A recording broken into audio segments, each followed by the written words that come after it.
It being 6 o'clock, Tuesday, May 3rd, let's begin the meeting for the Committee on Ways and Means. I ask everyone if you could stand and remain standing for the Pledge of Allegiance and a moment of silence.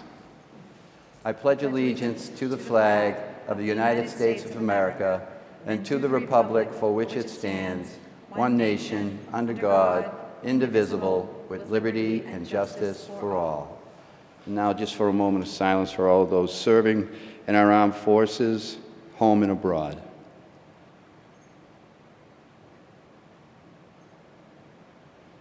Thank you. Please be seated. Okay. Clerk Semino, if you could have a roll call, please. Councillor Reynolds. Here. Councillor Flaherty. Here. Councillor Maglio. Here. Councillor Barrica is joining us ex officio. Thank you. Okay.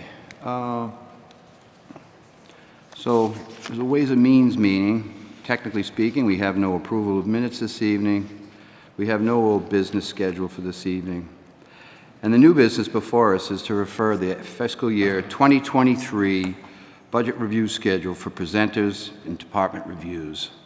So just to go over quickly the schedule to set expectation, we will be covering this over the next 2 weeks and perhaps spill into a third week. All of that would be a matter of how we do in these 2 weeks with each department and the satisfaction of the Committee on Ways and Means members as far as their answers go and their ability to confidently vote recommended approval or otherwise.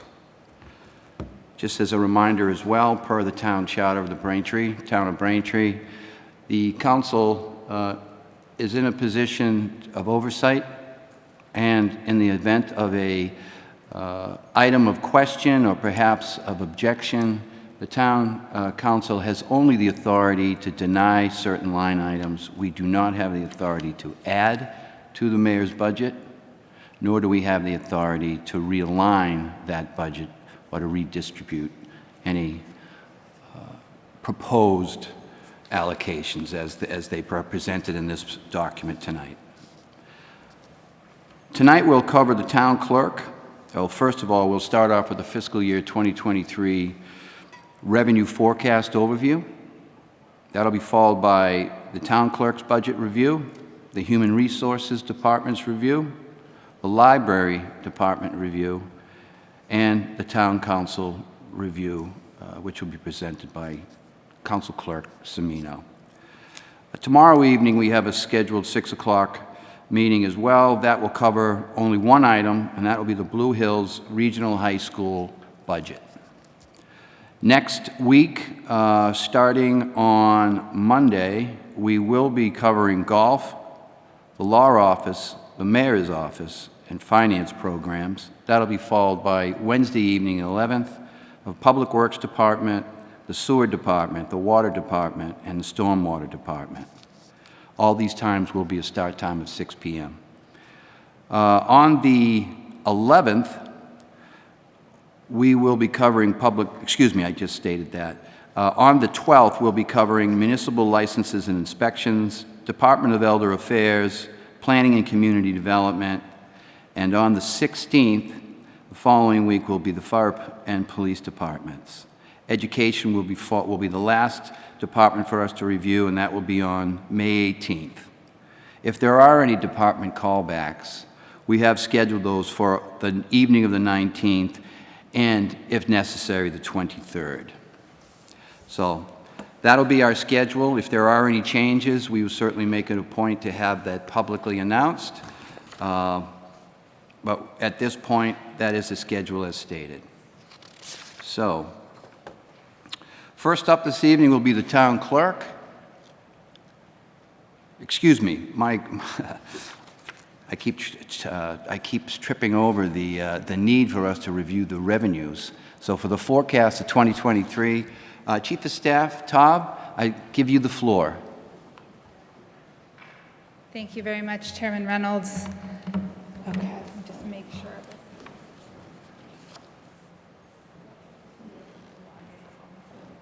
Sue, is this mouse? Okay.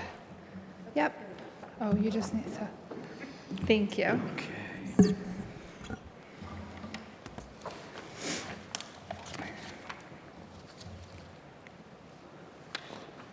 Awesome.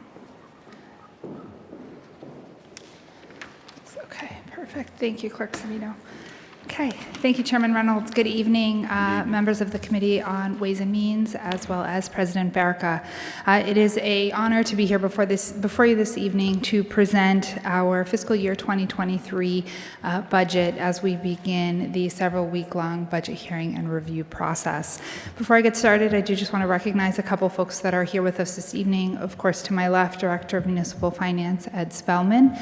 We have Karen Chanley, Director of Human Resources, who you will hear from later this evening. We have Vincent Fontaine, the Veterans Agent, as well as Town Clerk Jim Casey, who also will be presenting tonight. And I expect we will be joined by Library Director Terry Stano as well.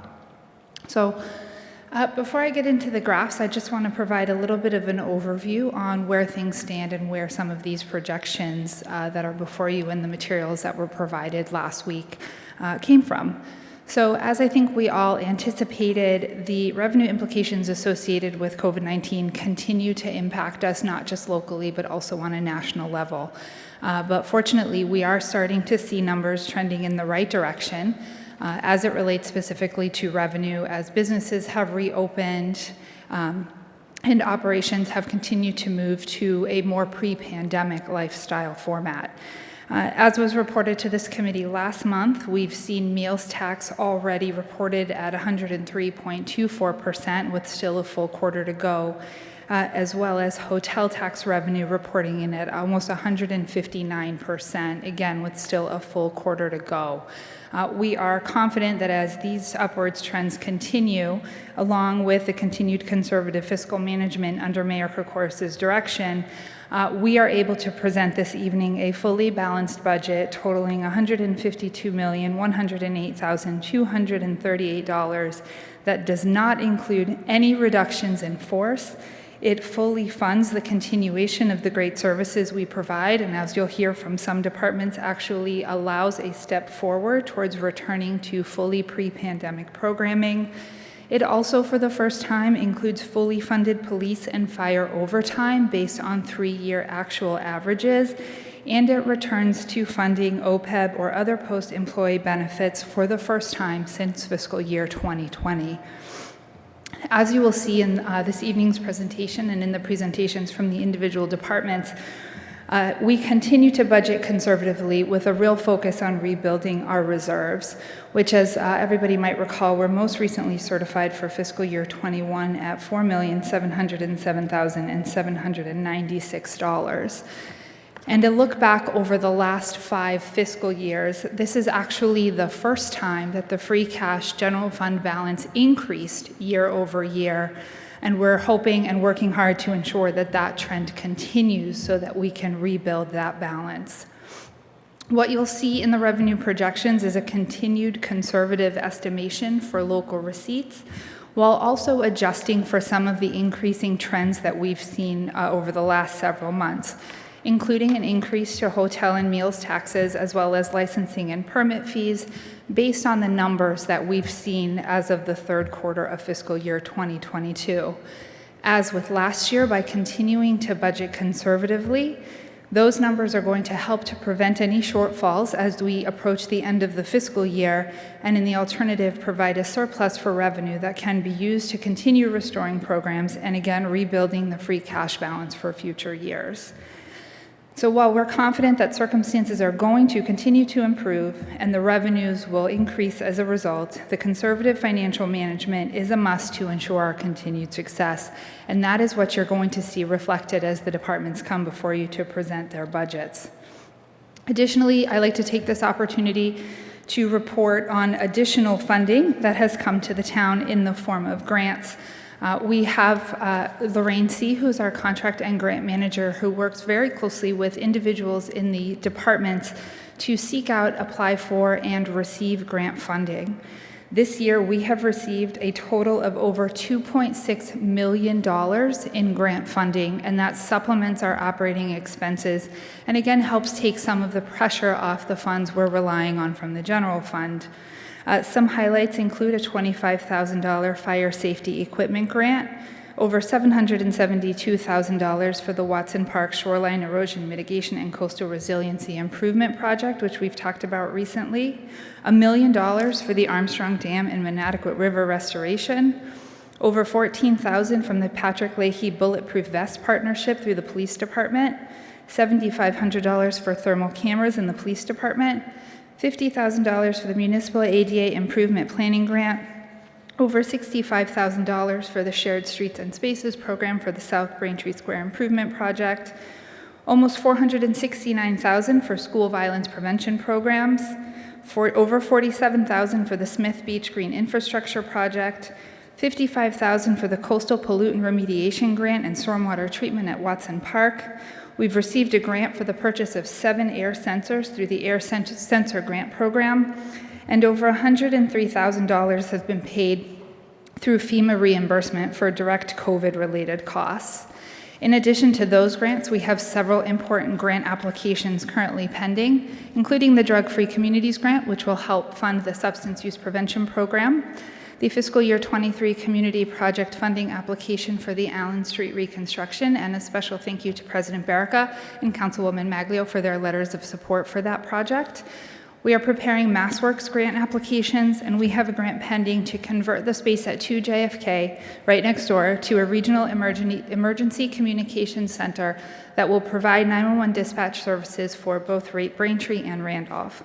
We also have reimbursements pending from FEMA for a final round of COVID-related funding, and the January winter storm event was recently declared eligible for funding, so we are anticipating reimbursements for those expenditures as well. In addition to this grant funding, as with the prior year, we're going to be supplementing the fiscal year 23 budget with funding available to us from the American Rescue Plan Act to offset COVID-related losses. We have a balance coming to us directly from the state of $2,058,124 that you'll see reflected in the budget, and we'll talk about it in the graphs, specifically for revenue replacement. We also have $750,649 coming to us through the Rescue Act from the county, also covering revenue replacement. We're also anticipating additional Rescue Act funding through the county allocation in the form of reimbursement for COVID-related eligible expenses already incurred in fiscal 22 and that we anticipate incurring in fiscal 23. Those funds are not reflected in the budget and will be additional monies coming to the town upon approval of those applications. With that, I think Clerk Semino, you may have to put your password in again. My apologies. And we'll get to the graphs, copies of which everyone should have in front of them.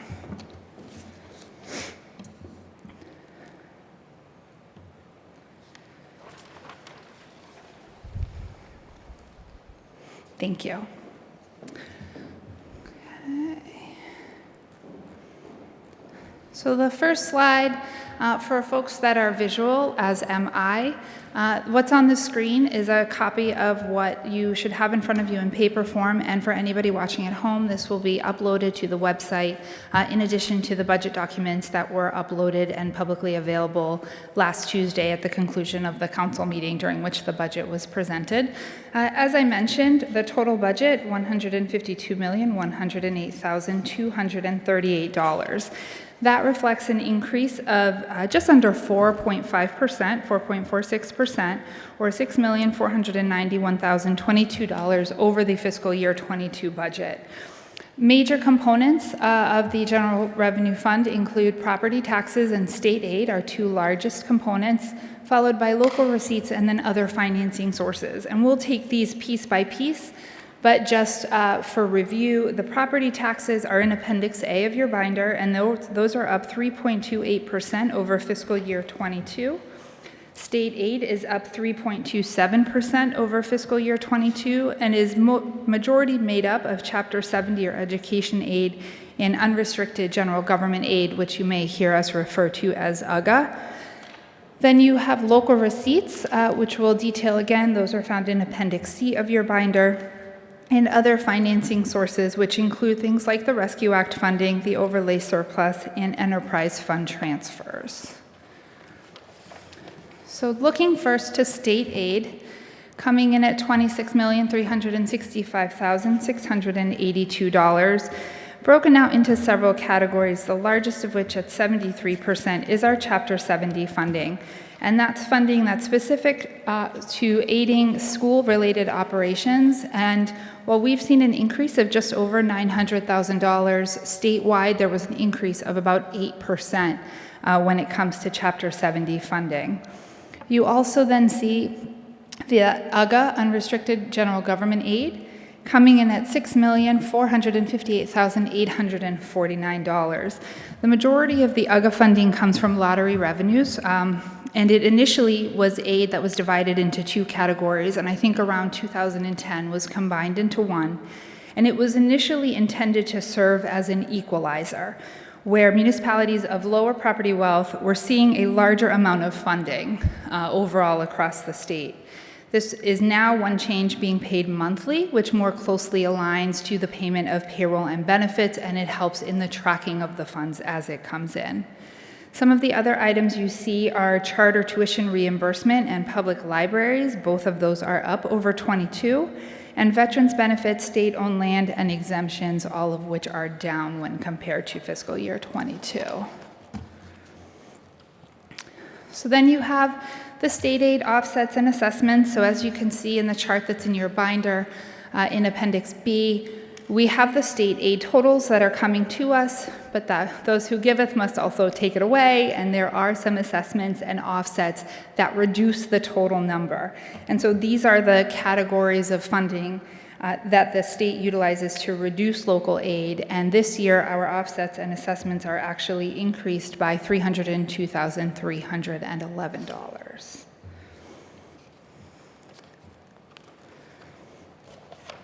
This is, again, for folks that are visual, a look at unrestricted local aid going back to fiscal year 2000. As you can see from the chart, since 2015, there has been a steady increase in the unrestricted local aid to the town, and this year is no different. We are seeing an increase of $169,804 over fiscal year 22. And once again, this makes up 25% of our state aid total that we talked about in that earlier slide. So this chart talks about local estimated receipts. This can be found in Appendix C of your binder. Some of the more popular items in this category are those that we tend to talk about a little more frequently are, for example, motor vehicle excise tax, which does serve as our third largest revenue source, accounting for 4.25% of our general fund revenue. What you're seeing in the fiscal year 23 projections is just a slight decrease over the revenue projection for fiscal year 22. We also have, as I mentioned earlier, meals and hotels tax. Both of these are projecting an increase for 23, and that is directly based on the fiscal year 22 amounts that we've already seen come in well above the projection with still a full quarter to go. We also have several pilot programs or payments in lieu of taxes. The two largest are the pilot that we have with BELD, that's $1.5 million, and a Massport pilot that covers parking on Forbes Road for $350,000. We also have licenses and permits, which is also projected to see an increase, and that is based both in part on the numbers we're seeing in fiscal 22, but also some anticipated large-scale construction projects that we're anticipating to see next year, including the apartments at 44 Allen Street. We've got the construction on Wood Road and the proposed project in Banner Park, just to name a few.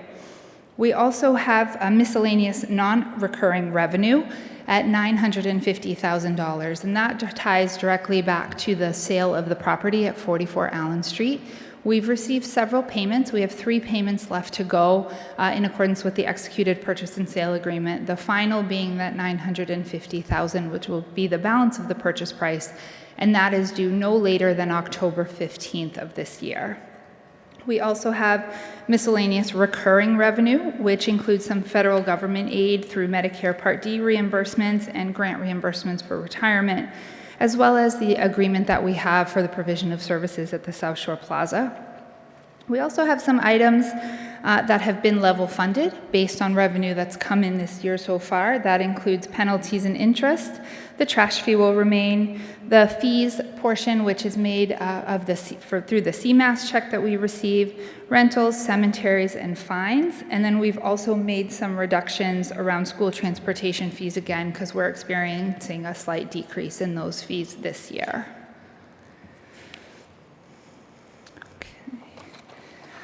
So then we have the other financing sources, which is just over $4 million. The big one here is going to be the Rescue Act funding that I talked about earlier.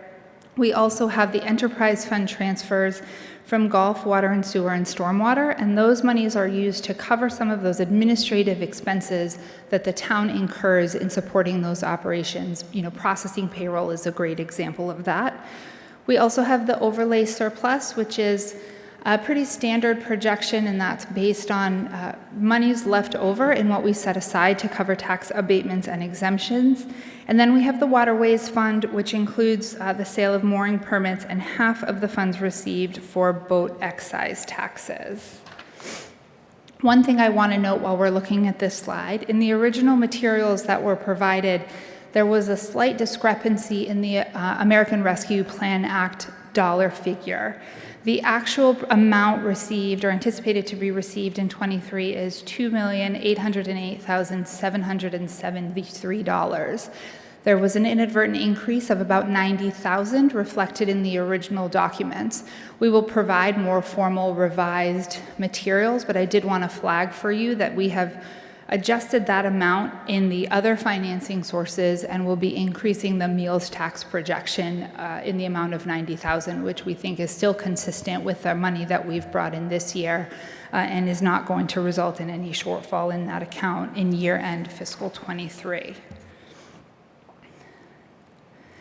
And finally, we have the fiscal year 23 overall department recommendations. And what this does, and consistent with the materials and the summary that you have before you, breaks out each department by not only dollar value, but also percentage of the overall budget that they are comprised of. So this year, departments, understanding that they were already working with a fairly bare bones budget to begin with, based on a lot of the reductions we were forced to make for this year, departments were asked to simply level fund from fiscal year 22, account for any contractual increases, and in this case that would be step increases only, because we are in a period where we're in open contracts and in negotiations, and then attempt a further reduction of 2%. Departments worked incredibly diligently to do that, and the budgets that were submitted were all accepted as submitted, with the exception of those departments that actually received additional funding, specifically related to the police and fire overtime and the snow and ice balance or budgeted amount, to help ensure that we're reducing and, whenever possible, limiting any shortfalls or needs for supplemental budgets during the course of the year. You're also going to see, as departments come before you, some pretty significant increases that extend well beyond the step increases that I just talked about. And so just to highlight a few of those, the first one that you'll hear from this evening is the Human Resources Program. So all of our collective bargaining agreements expire as of June 30, and we're in the process of renegotiating the next 3-year contracts with each of our unions. In order to ensure that we have funding available to support any financial increases that are negotiated with those unions, we've set aside funds in the HR Salary Reserve, which is a new program that you didn't see in the prior year's budget. We've also included funding for that in the 9C line, which you saw in fiscal year 22 under the finance program. So there is an increase in that to also accommodate any potential financial increases that are negotiated with the unions during the course of contract negotiations. You'll also see an increase in the finance program for OPEB, going back to funding OPEB, which we haven't done, as I mentioned, since fiscal year 22. So the finance programs are also going to reflect potentially a somewhat larger increase than what you're going to see in some of the other programs. Same thing for police and fire overtime, which again is funded based on a three-year average, looking back, to try to limit, to the extent possible, any need for supplemental funding during the course of the year. So with that, If I'm happy to take questions, I always say Director Spellman and I are going to be here with you every night, and so we're happy to certainly return to this topic, understanding that we are on a schedule this evening and have several other departments here to present before you. Thank you. Thank you, Chief of Staff Taub. Okay, at this time, I'm going to ask the counselors if they have any questions. I will also, once our questions have been asked, I would also give an opportunity to the town auditor, any questions that he may have as well. So, I will defer to, the chair recognizes Council Flaherty. Thank you. The difficulty that I have in evaluating this budget is that the county ARPA funding, I'm very pleased to hear that it seems like Braintree is going to apply for that funding. But in order to understand the extent to which any of these departments may benefit from that funding, should it be granted, according to the applications that are made, what information can you share as far as the strategy that's being used and the departments that are being targeted for assistance with this funding? Because it's a lot of money, and we can apply for the next 2 years. So in order to help me evaluate this budget now in advance of these applications, what can you share with me about, or this group, about that strategy? Certainly, thank you. So, looking at the Rescue Act funds in essentially 2 buckets. We have the direct allocation that's coming from the state, half of which was utilized in the fiscal year 22 budget, half of which is reflected already in the revenue for the fiscal year 23 budget. And that is going towards straight revenue replacement to help support overall the operations. The second bucket of money is coming from the state through the county to the town. And we had talked originally a lot about using that $7 million as revenue replacement. The idea is when you use it for revenue replacement, you're supporting across the board the town-wide operations through the general fund. Due to a change that took place in January, there was a limit in how the town could use the funds that were coming through the county. And instead of being able to use our entire allocation for revenue replacement, we had to share that kind of maximum amount with every other municipality in Norfolk County. And so that reduced our eligible amount for revenue replacement to $750,000. And that's what you see reflected also in the budget. The balance of funds, half of which are available now and half of which will be available in fiscal year 23, have to fall into one of those eligible categories for expenditure. And it can either be for new expenditure or for reimbursement for expenditures already incurred. So what we've done is, in addition to continuing to meet with representatives from the federal treasury and representatives from the county on kind of the newfound restrictive nature of the use of the funds, we have also been meeting with the auditors to figure out the best way to allocate those funds in Braintree to still continue to rebuild and kind of grow from the losses incurred as a result of the pandemic. So what we've done is we've asked departments who might have eligible expenses within their programs. The school department, the police department, and the health department are kind of our big 3, to go back through in fiscal 22 and identify how much was spent on eligible expenses, and then do the same thing looking forward for fiscal year 23. Some of the things that we're looking at are additional hires in the school department for behavioralists and psychologists to directly deal with the mental health impacts on the students from COVID-19, and being able to receive reimbursement for expenditures already made in fiscal year 22 for those hires, and then allowing us to be able to retain them going forward. That's an example. In the health department, looking at supplementing funding for our public health nurse and for funds expended doing vaccine and booster clinics, one of which is this Thursday.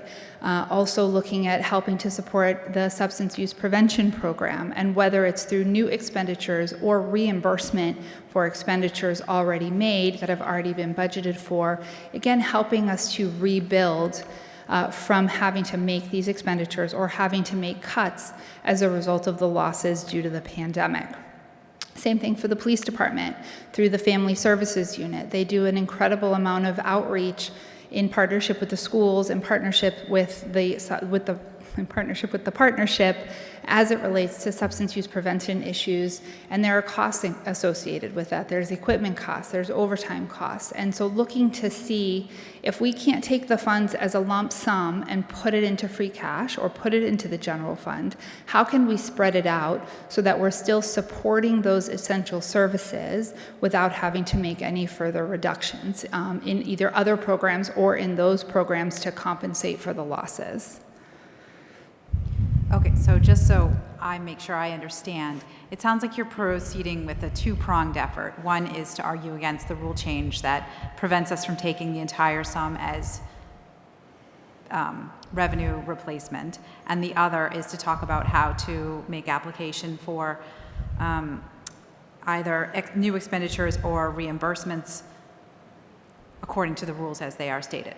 That's correct. Okay, so I don't want to make assumptions, but it sounds like if we apply for new expenditures, then the money would be earmarked for those expenditures. Is that correct? That's correct. And if we apply for reimbursements for any given category, and that money is granted to us, is the reimbursement funding allocated to the department for which the original expenditure was made, or does it go to free cash? So if it's for fiscal year 22, and Ed, please correct me if I'm wrong. So the money, it would be very similar to the CARES Act and FEMA reimbursement funds that we've received to date. The money comes in and it gets deposited into a specific Rescue Act account, and it's tagged for a certain use because that's what we're applying for, and so that's how it has to be used for audit purposes in the future.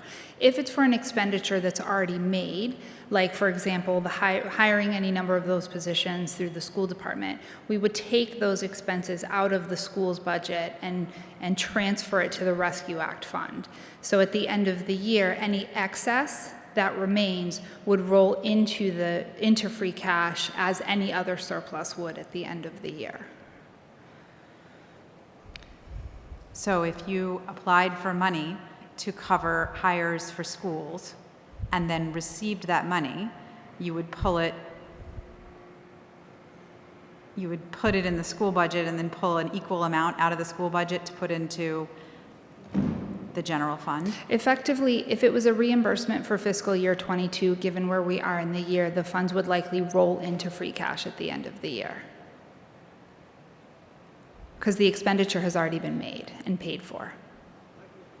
If I may, just for clarification, I'm sorry. Thank you.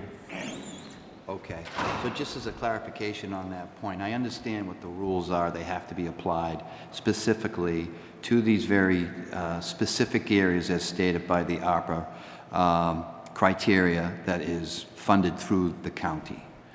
And how would the oversight of that type of a movement of the money that it goes into as I cite Councilor Flaherty's example, you receive the grant, that money is earmarked for the school's budget. And at the end of the year, you're saying that that money will go as if a regular budgetary process would proceed through a year, that you don't anticipate using that money in the school program, but instead you're anticipating that that money will be excess at the end of the year, where that would then be moved back into the into the general budget. Because it would be a reimbursement for funds already expended. Understood that it's expended, correct. But your interpretations, and I don't mean to take your thunder on this, Councilor Flaherty, your interpretation would be that money could not be used according to the rules within the year that you've received the reimbursement? No, it could be used, but it would have to be used for the specific purpose for which it was applied. So if it was applied to cover the salary expenses associated with specific positions, that's where the application of the funds would have to go. So if those salaries were already paid, then anything that's left, because it's a reimbursement. So yeah, we couldn't use it in another place in the school budget, because it was approved. I'm clear on that. Yeah, so it was approved for specific use But a like use you don't foresee happening, a need to reimburse any other types of absence, unexpected absence from staff, or anything like that? The school department has begun to gather and has provided significant amount of data on the salaries and the specific positions that they have highlighted as being COVID related, and the need to maintain them as being COVID related, and also absent the potential for reimbursement, the positions may not have existed. Okay.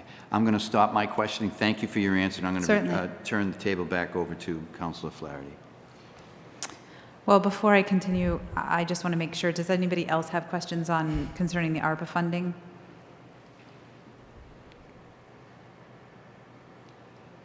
The chair recognized President Baraka. Oh.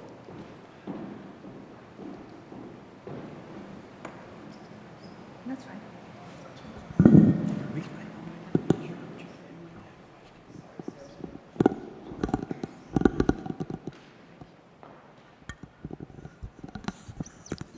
Thank you, Chairman Reynolds. Chief of Staff Taub, thank you for that explanation. Just so I'm clear on the discrepancy on the American Rescue Plan Act federal versus what's in the graphs, that was a $90,000.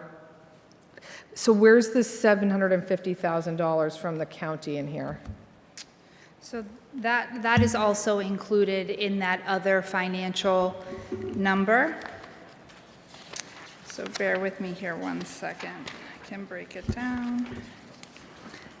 So for other financing sources, Yep. the ARPA total is $2,058,124,000 paid directly from the state, and $750,649 coming to us from the county as part of that allocation, for a total of $2,808,773. And the number in the graph on page 10 is correct. Okay, so this is probably a minor semantic thing, in the budget book where it says American Rescue Plan Act federal, that's actually state, or is it on page 1? So on page 1, the number that you see, that $2,898,773, Yep, unfortunately, the 8 and the 9, the numbers were transposed there. So that number should be $2,808,773. And then $90,000 was added to the estimated projection for meals tax to balance that out, bringing that total to $1,120,000. okay, but whether it's from the county or that's all wrapped into that That's- ARPA? Okay, yes, thank you. no distinction Thank you between for the that two. clarification. Certainly. Thank you, Chairman Reynolds. That you just said that it, Councilor May. on page 2? So on page 1 in the budget book, Yep. down at the bottom, there's American Rescue Plan Act Federal. So the fiscal year proposed 23 number is $2,808,773. That's what was. And that's okay. the combination of the direct from the state allocation and the pass-through through the county allocation. Got it. Thank you. Certainly.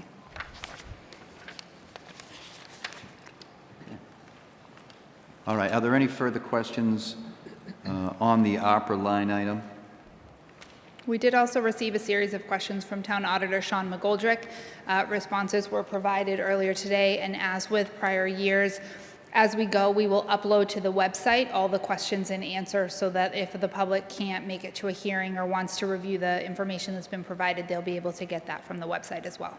Terrific, thank you. Appreciate that. Okay. Well, I think that's a good point. It's pointing out that unless there's any objections from the council members as far as the line of questioning as it's proceeding at this point, would you like to continue your questioning before we get to the town auditor's questions? The town auditor's questions are also about ARPA. Correct. Then we should proceed with that. Very good, thank you. So we will ask the town auditor to address those questions, and that's Mr. McGoldrick. The floor is yours.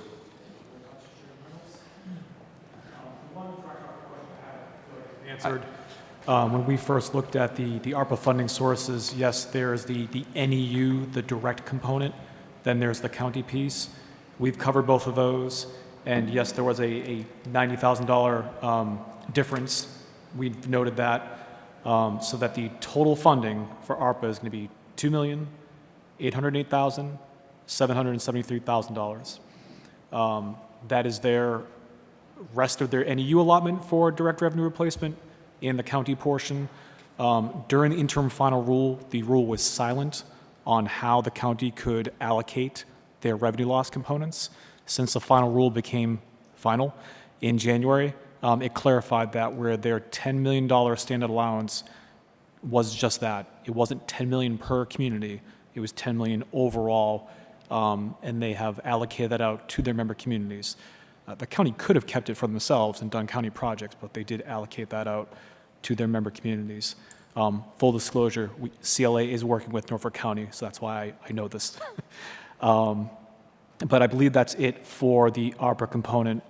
As Chief of Staff Taub stated, there is other money out there through the county, which they will be applying for, whether it's for fiscal year 22 reimbursement, or fiscal year 23 funding, or fiscal year 24 funding. Currently, the county has received 50% of their allotment, their first tranche. They're going to get their second one, I would assume, in May or June of this year. And at some point in time, once they get that, I would again assume the county will then allocate additional funds out to their member communities. So right now, 50% of their allotment is available to the town of Braintree, not the full 100%. Otherwise, there'd be a cash flow issue for the county. So if there's any questions on that, please just let me know. Thank you. Okay, so just on one last thing, I guess, from my point of view, on ARPA, on the available funds, and specifically the reimbursement opportunities. We do know that there is a significantly large number of subcategories under the, I'm going to get this correct, 6 major categories of the funding coming from ARPA through the county. So under each one of those categories, there are significant opportunities that are very specific, I know, and it would take quite a bit of work for us to be able to marry any of those opportunities up with very high likelihoods of receiving that reimbursement if we were to request these particular types of reimbursements. With that in mind, has there been any kind of thinking from the administration that there is, as an opportunity for us to stretch the available general fund dollars that we have in categories where there is eligibility for us to get reimbursement? We'll take the example of, say, substitute nurses. I know that substitute nurses were a very significantly difficult professionalism to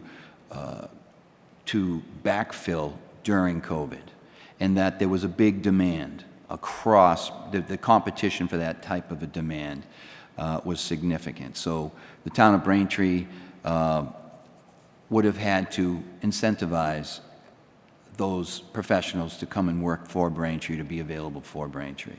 So there was an increase in some cost there that the town didn't anticipate. However, they are specific to COVID from a reimbursement standpoint. Is there any type of an opportunity? I know this sounds somewhat similar to the question, Chief of Staff Taub, I had asked you just a few moments ago. That is there presently a line item, and I'd have to go back through the budget specifically to the school department, is there a line item right now that is funding money from our general fund that addresses reimbursement or addresses substitute nurse availability or funding for substitute nurse or the like? So Thank you for the question, Chairman Reynolds. So first, I take the opportunity, because I think it's next week is School Nurse Appreciation Day.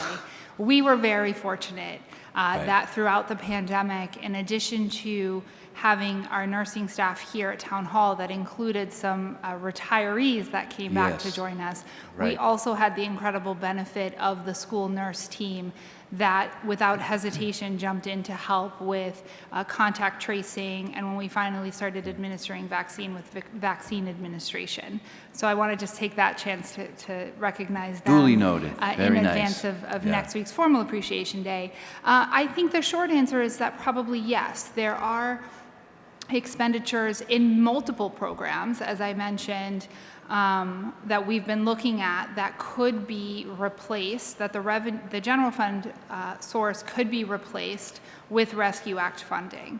And so, as the auditor mentioned, there's half of the funds are available to us now, half of the funds will be available to us at a later date. So looking specifically at fiscal year 23, and thinking more again in line with a reimbursement program, because we don't have access to that funding as we sit here today. So looking back to 22 for reimbursement, and then planning forward into 23 and thinking about general fund expenses that could be replaced or supplemented with Rescue Act funding is all very much an ongoing activity. Great, and I do know that takes quite a bit of time. There's quite a bit of coordination, thinking through this process, certainly. I guess, do you see, I guess at this point, you don't have anything specifically, an idea where you could underfund a particular eligible area that you feel confident that you may be able to get reimbursement on and not move forward with this budget and funding with general fund money at this moment? I would not be comfortable doing that in this moment. Okay, but you do, you would agree that there is, certainly with the amount of resources, with an adequate amount of resources and expertise, you would be able to most likely find some opportunities for us to be able to do that. I think that's correct, and in fact, we've done that for fiscal year 22, and that's the application that we're preparing to submit for reimbursement.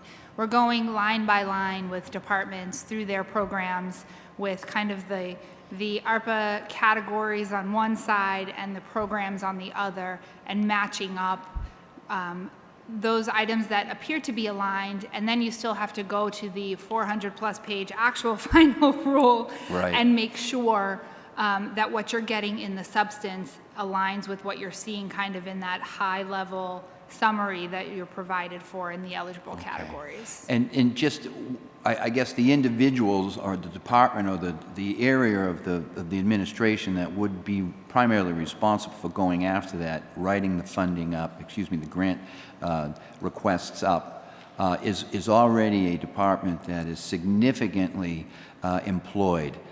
You've cited some very good numbers where this Lorraine C. Has been able to capture quite a bit of additional funding that benefits this town through the granting process. So I don't know if there's been any consideration perhaps to temporarily augment her efforts in that, through a contract, short-term contracting, anything of that nature, that would help with your efforts to achieve some additional funding through the ARPA program. We have not, but something that Ms. C has done is really empowered individual departments to seek out and apply for grants on their own as well, so that not everything is coming through her, but she obviously is providing assistance as needed, which is reflected in the great success rate that we're seeing in the grants that are being received. As it relates to the ARPA funds, it is truly a team effort that involves not just Lorraine, but also Ed and Mark Lynn and myself and the department with an all hands on deck, because it is incredibly important that we continue to avail ourselves to the full value and full potential of funding that exists to continue to support our operations. Okay, well, thank you. That's I appreciate that answer, and you taking the time to walk through this not so straightforward scenario. So, thank you. Thank you. All right, the chair recognizes Councilor Maglio. Thank you. I have a question about the amount of ARPA funds that are still available to us that we can apply for up through 2024. So I didn't bring the direct, so pardon, I'll speak in slight generality, and then I can certainly follow up with the details. So through the county, we received, our number actually went up. We used half in fiscal year 22, roughly $1.8 million. And then there was a slight increase to the second half of that allocation, which is the balance that you see reflected in the fiscal 23 for the direct allocation, which is $2,058,124. The second allocation is coming through the county. So the county received the full allocation for Norfolk, and then they have separated that out amongst all of the municipalities within the county according to a formula with some distinctions that don't particularly apply to Braintree. That total amount is just over $7 million. And the full appropriation was actually slightly higher, but the county is taking an administrative fee off the top of each appropriation, which has reduced the allocation to Braintree. So half of that is available now, and just over $750,000 of that is going to revenue replacement. So we have about $2.6 to $2.9 million available for us right now that we are working on the application for fiscal year 22 reimbursement for eligible expenses already incurred.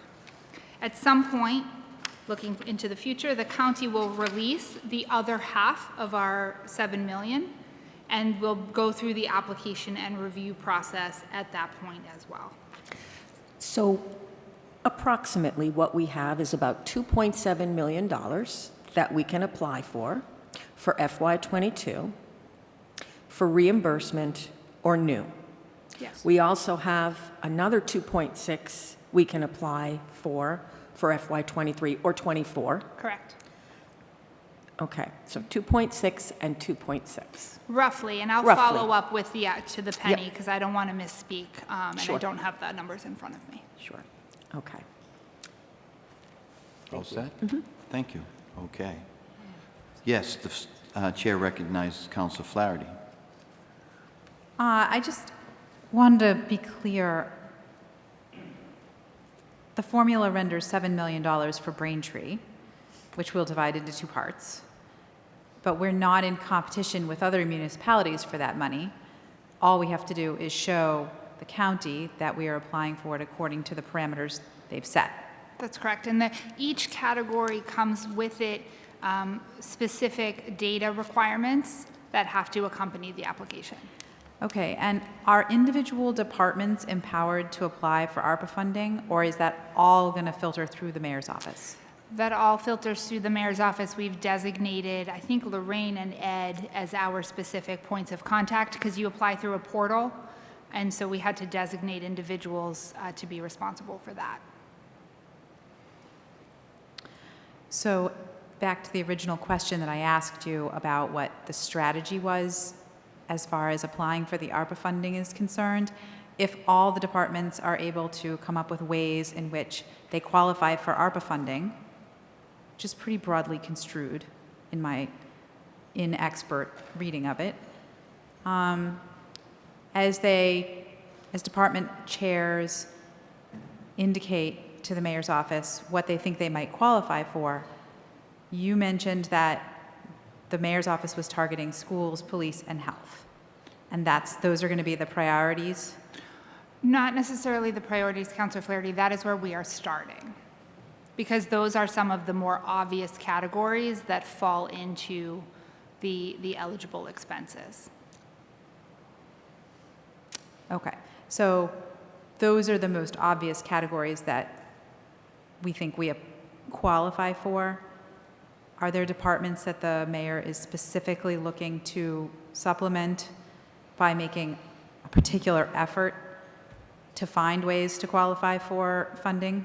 So we reached out to those three departments with the ARPA categories and said, our review of your budget indicates that you may have eligible expenditures in these categories. Please review your budgets and provide us the line items and either the dollar amounts expended in '22 or the anticipated expenditures in '23 so that we may review those and prepare application. That's where we have started the process. Okay. That's all for ARPA funding. Okay, For me. thank you very much. But Yes, the chair recognizes Town Auditor Sean McGoldrick. Thank you very much, Mr. Chairman. If anyone of the public does want to learn more about ARPA and all the fun it is, please go to www.norfolkcountyarpa.com. The portal is accessible to anyone with a web browser. You just can't submit applications. So if someone wants to find out more about the allocations that are available to other member communities, what the program's all about, how ARPA can be applied for, please go there. Thank you. Terrific, thank you. We appreciate you sharing that information for the public's benefit. Okay. President Berica, any further questions on ARPA? No, thank you, Chairman Reynolds. I think just a request, and certainly don't need it tonight. If we can we get an itemization of how the ARPA or the federal funds that we have used thus far, since I think we started getting them in 2020, 2021, have been allocated and used. I know some went to PPE and other things. Could we get that breakdown? So the Rescue Act funds that we've received directly from the state were all included in the fiscal year '22 budget as revenue replacement. So it was just straight relied on in balancing the budget for this year. Before '22, there were CARES Act and FEMA reimbursements that were received, and those were expenditure specific because they operate on a reimbursement basis. Are you interested in that detail or specifically to Rescue Act? Well, I know the revenue replacement we've used, and that's just a lump sum. So Correct. it would be how the CARES Act and the FEMA reimbursements were divvied up that we've received thus far. Certainly. Thank you. Thank you, Chairman Reynolds. Thank you, Madam President. And I just want to give an opportunity. Are there any other general fund revenue questions from the committee at this time? Okay. Council Maglio. Yes. You listed off at the beginning of your presentation a number of grants, what programs or departments they went to, and what those amounts are. I don't see that list in our materials. It's not. I just added it for purposes of this evening's presentation, but I'm happy to provide it. Thank you. Yes, I would like that, please. Okay. Are there any further questions? No, I'll hold off. Thank you. Okay, thank you. Council Flaherty, any further questions at this point? a quick question about the grant funding. We have on the town webpage, there's a grant funding page. Has that been updated with the data that you provided today? I would have to double check and get back to you. Okay. I mean, if it hasn't been, can it be? Absolutely. Thank you. Thank you. Okay, I'm going to give an opportunity also. As Chief of Staff Taub noted, there were some questions that had been submitted from the town auditor. I just want to give the town auditor an opportunity, Mr. McGoldrick, if from a general fund revenues perspective, as well as enterprise or CPA revenues, that you feel as if your questions are still outstanding. No, not outstanding at this time. I will just quickly recap them. The questions that were asked were relating to new growth, just about the number that was used and simply how it associated with the prior year sort of expectations. We also talked obviously in depth about ARPA, and the two local receipt items I did have questions on. One was for the 950 non-miscellaneous recurring, which Chief of Staff Taub covered. And I also just wanted a little bit more information on the license and permits increasing 11%, which Nicole also touched on. From there, it was simply for enterprise funds. Just in terms of rate increases, I just simply want to know if rate increases were built in, whether it was golf, stormwater, water, sewer, et cetera. The response was that there will be no increase to golf rates, but for other ones, water, sewer, stormwater, these fees and rates are adjusted year over year. Last but not least, for CPA revenue, there was a significant jump in the state aid portion for the CPA. And historically, the state trust has been underestimated in terms of the receipt. So in fiscal year 23, that amount has been bumped up to go more in line with actuals. So those are the main takeaways that I took away from the review. And actually, when I look back and looked at my long-term projection, if we take that 950 out, we're almost in lockstep. So it was cool to see. Very good. Thank you. I appreciate that. I appreciate your questions. From the CPA perspective, just this is more background information. Mr. Spellman, you may be able to answer this question from a historical standpoint. Up until this recent year, the percentage amount that the town of Braintree has been allowed to tap and from real estate transactions, 1%? 1.5%? The town assesses a 1% CPA on the property tax. And is there also, was there some speculation or was there some type of discussions at the state level or from the governor's office about the possibility of increasing that amount? That percentage, or allowing communities to vote to increase that amount from the 1%? It's a local option statute, and the current statute allows up to 3%. But the town meeting had voted to adopt the CPA with a 1% assessment. Great. So we here in the town of Braintree, we have been maintaining that 1%, but for the purposes of just background information, we have an opportunity to increase that amount if there was ever such a desire to do so. Correct. And when it was originally presented, the 3% option was available to the community when they chose to put the 1% on the ballot, and it was adopted by the residents. Understood. Thank you. I appreciate that background information. Right now, from a tax levy perspective, I don't have any questions. From a local receipts, I don't have any questions. However, I will say that there might be an opportunity to go back to that after just a bit more discussion or a bit more review. I'm hopeful about these numbers. They look very good. My hope is that our local economy and the economy in general is turning around. We're getting out of the woods, if you will, from the drag of COVID. And, where our ability to bring more creativity certainly will be enhanced. So I'm looking forward to how the town does proceed from the current situation we find ourselves in. Other financing sources at this point, I was going to ask a question about the golf, but that one has been answered.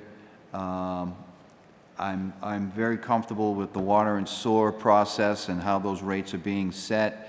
We understand that we have ourselves a water treatment plant to pay for, as well as from a stormwater perspective. There's been a lot of great projects that the stormwater, having the availability of an organization like that within the town has positioned us. And I know recently this outfall, the wet surveying outfall, saved us quite a bit of aggravation as a community, having in place that water and sewer and the professionals that man, or the personnel, I should say, who are in those positions of decision-making authority, have really served this town well. So at this point, I'm okay with the general fund revenues. Do we have any further questions? Just one last check. President Baraka. Chairman Reynolds, if we're closing out the general overview section, is that your call? Well, at this point, yes. So I'd like to hear from Chief of Staff Taub, just in general, or maybe this could come from the mayor again. How does the mayor's office see the priorities? If you were to summarize this budget, what are the priorities of the office? Certainly, and I'll address that in part and then likely come back to it as kind of the hearings proceed. Yep. Because I think what you're going to see, what we presented for fiscal year 22, it was a theme of needs, not wants, as a direct result of the pandemic and the losses. It sounds cliche to say now, but the unprecedented impacts, none of us, I don't think, could have foreseen not only the pandemic, but then the fallout from that.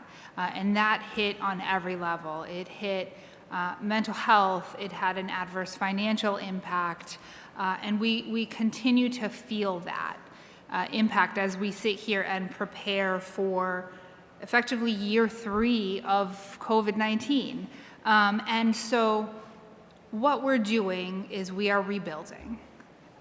We were very fortunate, but I wouldn't say that luck had anything to do with it, that we were able to continue providing a high level and voluminous amount of services to our community despite the adverse financial impact had on our revenues. We strive to continue to do that, and we strive to continue to enhance and improve those services. How do you do that? You maintain staff. You maintain personnel. There was talk about incentivizing for additional services. Before you think about new, you have to think about retention. And how do we maintain that level of staff to allow that level of service to continue to benefit the community? And you do that by rebuilding. So as I mentioned, you see a direct relationship in that effort with the free cash balance, that between 20 and 21, for the first time, we saw an increase in the reserve as opposed to a decrease. That is because we continue to provide services within our means and what we have, and we do that conservatively so that we can save. And by saving, we can continue to grow. And by doing those things hand in hand, I think the community will benefit, and I think everybody will feel the impact of that. So when I tell you that we ask departments to level fund, that means you don't get to add. You're not adding positions. You're not adding programs. You are continuing with what you have and making the most efficient use of that. And that's exactly what they've done, and that's what they'll continue to do, so that the residents and the community hopefully never feel the impact that we felt internally as a result of the pandemic, and specifically as it relates to the finances. So high level, we rebuild and we regrow. And I think that's what you're going to see. Thank you.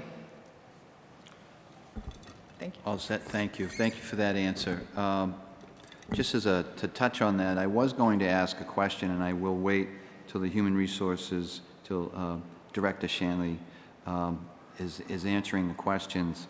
I know that you've mentioned that there have been, I forget what the term you used, but I took it as there haven't been any layoffs. Correct.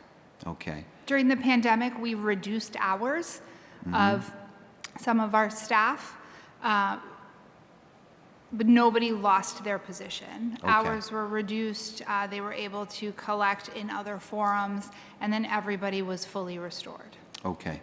And I know that you've made savings, that the town has made savings in our budget through not filling open positions.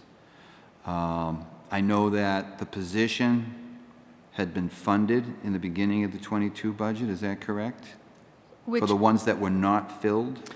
So we put into effect a hiring freeze, and as positions became vacant, they were not automatically posted and filled. Each position was evaluated for need and determined whether or not, given the financial situation, it was appropriate to fill that position. There are several departments that over the years have incurred vacancies and for whatever reason in prior years weren't filled, and those continue to be unfilled. There are positions in municipal licenses and inspections that fall into that category. There's positions in the mayor's office that fall into that category. I'm sure that DPW has positions that fall into that category. But if positions became vacated through attrition, there was an individual analysis that went into whether or not that position would then get posted and filled. Okay. And I know these terms and explanations have been expressed during the school budget, public school budget, that through attrition they've been able to contain costs. In attrition also, what was cited as part of that ability to do so was that there was a reduction in the number of students, some over 400 some odd students in the school system. So that is that's a more of a straightforward correlation for me to understand that there really wasn't any loss in service. But as I see in my understanding of how the town services provided, essential services are provided, it's not as straightforward a correlation between not filling a position or in this particular, as you stated, through attrition saving money in the budget, but the service level is still there that's being required but with less people. So how does the administration see that position correcting itself, or how does the administration see its ability to deliver on the value that is expected with a less of a workforce? So I think there's no easy answer to that question, and that is in part because every position has to be assessed individually, and so. For example, in the building department, these are positions that have been vacant for years, well before I joined the town in some circumstances. And so those, I suppose the longer the vacancy, the easier it is to learn to do without, but while also understanding and appreciating that if the financial situation were to turn around, there are places where those funds should and probably could be redirected. We, again, are incredibly fortunate with the caliber of employees that we have here and their commitment to serving this community. And they continue to do that despite the shortfalls and despite the lack of personnel. And so I would love to be able to create new positions and take the burden off of the existing. But unfortunately, again, we have to work within our means in order to continue to grow, and that's, I think, what you're going to see and hear from the departments. Right, and thank you for your explanation. And I do note that your example of the building department. However, what I think has to be factored in too is the level of experience that gets lost, and when you have a less experienced staff that is understaffed, it's a more difficult ability to deliver on what is expected from a taxpayer's perspective. And I do note that we do have some essential services that I'm not going to get into them here, but that have provided questions and concerns in certain types of DPW delivered services that I feel may be impacted in some way by the lack of a full staff or an adequate amount of staff. But we're not here this evening to debate that. But what my point is that it leads itself to the next question from a revenue perspective.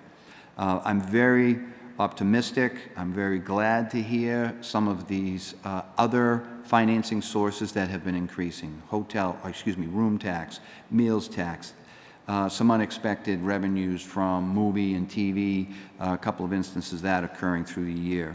Is there any type of a program that we could expect to see, or the town could expect to see, any kind of policies perhaps coming out of the administration over the next year that directly address the creation of new revenues, some types of ideas that would help us as we get through the year and as we face and ramp up the following fiscal year? You don't need to get into specifics, No. but certainly. I'm not sure about a policy, but it certainly has been our practice to continue to review and evaluate and investigate potential new revenue sources and trying to foster and promote new growth. In order to further enable that, we also have done an assessment of some of our properties, and I can say, as I sit here, that tomorrow the RFP for the sale of Foster School is going to post. And so really trying to make the best use of our assets so that we can enhance and increase revenue coming in, because we all should also be aware that at some point the Rescue Act money is going to run out. And so if we don't continue to rebuild now in anticipation of these one-time funding sources dissipating, we're going to find ourselves in a continuous struggle of looking for revenue and making reductions when it is our full intention to continue the upward trajectory and not move backwards. Great. Well, thank you. I appreciate you recognizing that one-time revenues are not a good practice as far as running a municipality. The recurring revenues certainly. So I wish you the best on that. Thank you. And we are here also to share any other ideas that you may find, that you could find helpful in Absolutely, that, I would welcome in that it. area. Thank you. Thank you. Okay.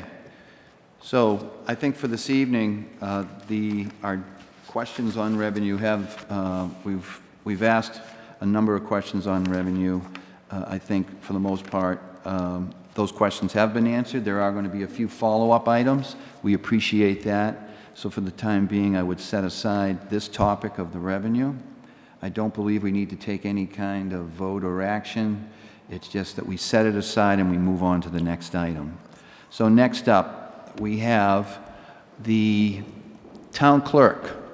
So I would ask Mr. Town Clerk Casey if he would give us his presentation. I don't know if we can move the mics. You can't take that one. So can we move mics? Very good. We missing a mic?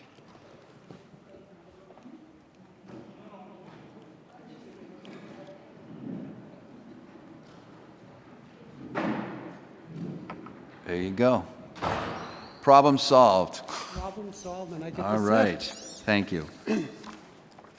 Well, good evening. Just for a little information here. This evening, budget hearing kicks off the 15th year of budget hearings under the new charter that was established in 2008. And just for some other information, I've been at every one of these meetings. The town clerk serves as the chief election official, chief public access officer, the chairperson of the license commission, and is the official record keeper for the town of Braintree. On a day-to-day basis, the town clerk is supported by a professional and knowledgeable staff and is led by Assistant Town Clerk Deb Starr and two principal clerks, Jane DeOria and Eric Coca. Services provided through the town clerk's office include, but are not limited to, vital statistics, elections, business certificates, licensing, census data, ordinance documentation, dog registrations, public records requests, and filing from various town boards. The majority of the services performed by the town clerk's office are mandated by Mass General Law or by ordinance. The Mayor's fiscal 2023 guidelines call for a 2% budget reduction from 2022. The town clerk's budget can be found in tab F, and the total is found on page 26. The town clerk's fiscal 23 budget request is about $512,000, and it does not meet the guidelines. In fact, it is up 15.7%, an increase of nearly $70,000. This increase is the direct result of conducting two elections this upcoming budget season versus a single election in fiscal year 2022. With focus on the driver of this increase, total election costs across the three sub-departments, which can be found on pages 24, 5, and 6, were budgeted at just over $83,000 in fiscal year 2022, while fiscal 23 election costs amount to nearly $151,000, or up basically $70,000. This increase is driven by two election expense items. They can be found on page 25, which is the part-time employees and equipment maintenance. In total, they exceed the department total budget shortfall. Those two items create a shortfall of $73,213. About two-thirds of election costs are attributable to part-time election staffing costs. They're up a total of $49,000. Election staffing costs are categorized in two areas: Election Day and early voting. Election Day, the workday for part-time election workers, begin at 6 o'clock in the morning and continues close to the close of the polls. Generally, that is 10 p.m. That's a 16-hour workday. In total, approximately 1,600 hours of staffing is required to staff our 3 voting centers each election. That's 100 workers, and that amounts to $22,000 per election. On January 1st, 2022, the minimum wage increased from $13.50 an hour to $14.25 an hour, which is a 5.5% increase and has contributed to this increase. The last minimum wage step increase by Mass General Law will take effect next January when it reaches $15. Early voting. At this moment, our state legislators have not provided guidance on early voting mandates for the fall elections. Therefore, I have used my past experience for planning guidance. There are 2 subsets of early voting. That is, early voting in person and early voting by mail. Early voting in person can be described by designating one or more early voting sites with hours corresponding to normal operating hours of each municipality. It may include weekend hours for voters to cast their ballots. I tentatively plan to hold each week 42 and a half hours of early voting in person. That includes weekends at a single site, which is this location, Cahill Auditorium, here at Braintree Town Hall. For the September state primary election, early voting period will be for 1 week. And for the November state elections, I have budgeted for 2 weeks. Each week, 8 election workers will be required to staff the early voting site, costing nearly $5,700 per week. Early voting by mail. Early voting by mail consists of 2 distinct processes. The first is the request for ballots. Following 2020 guidelines, voters will possibly have the ability to request a vote by mail ballot by returning a prepaid postcard that will be mailed to each voter. They can request a vote by mail via the Secretary of State's web portal, or they can request a vote by mail ballot by completing an application form and returning the form by mail or directly to the town clerk's office. During each of the 2020 elections, approximately 7,000 early voting ballot requests were received in the office. To process these requests, election staffing will be required to prepare ballot kits to be mailed out to the voters. The next step to the process is the processing of the ballots. Again, following 2020 guidelines, early vote by mail and early vote in person ballots can be processed up to 3 days in advance of the election day. Based on the volume of ballots returned in 2020, I most likely opt to cast these ballots again prior to Election Day. Early processing of these ballots before Election Day will require staffing. In total, to create those ballot production, the ballot kits, that requires 144 hours of staffing time, and for the early voting processing of those ballots, 192 hours of staffing time will be required. That essentially is my presentation. The individual line items, there's been some shifts downwards. There's a $50, $100 shift upwards. but the impacts of what's affecting my budget is strictly elections, and I'm here to answer any questions you may have. Thank you very much, Clerk Casey. That was very thorough. Okay, I'm going to ask for the board members at this point. I will ask Councilor Flaherty, if you have any questions. Certainly. I just have one. It makes complete sense to me that it would cost more to run 2 elections than it would cost to run just one. But for the sake of comparison, I think it would be interesting to know roughly how much more would it be if we had not made the decision to consolidate, so that if we were still implementing the former system of 12, how much more would we be looking at? Okay, I can address that for you. If we stayed with the previous individual polling centers, in the town clerk's budget, it would add about $22,000 in costs for this election. It also includes this $18,000 for these 2 elections coming up that would come out of the police department budget for police details required to staff the 12 individual sites. Now I only need to staff 3 sites. In total, I'm looking at each election year, it's a minimum of $40,000. Is that per election or for the total year? That'd be for the 2 elections, so 20,000 Okay. election. Okay. That's all I wanted to know. Thank you. You're welcome.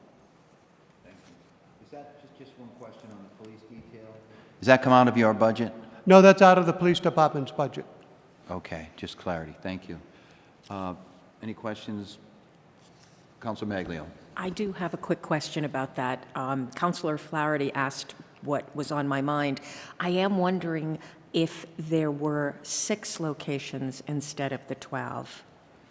If there were 6 locations, there'd be some additional costs that would have to be added.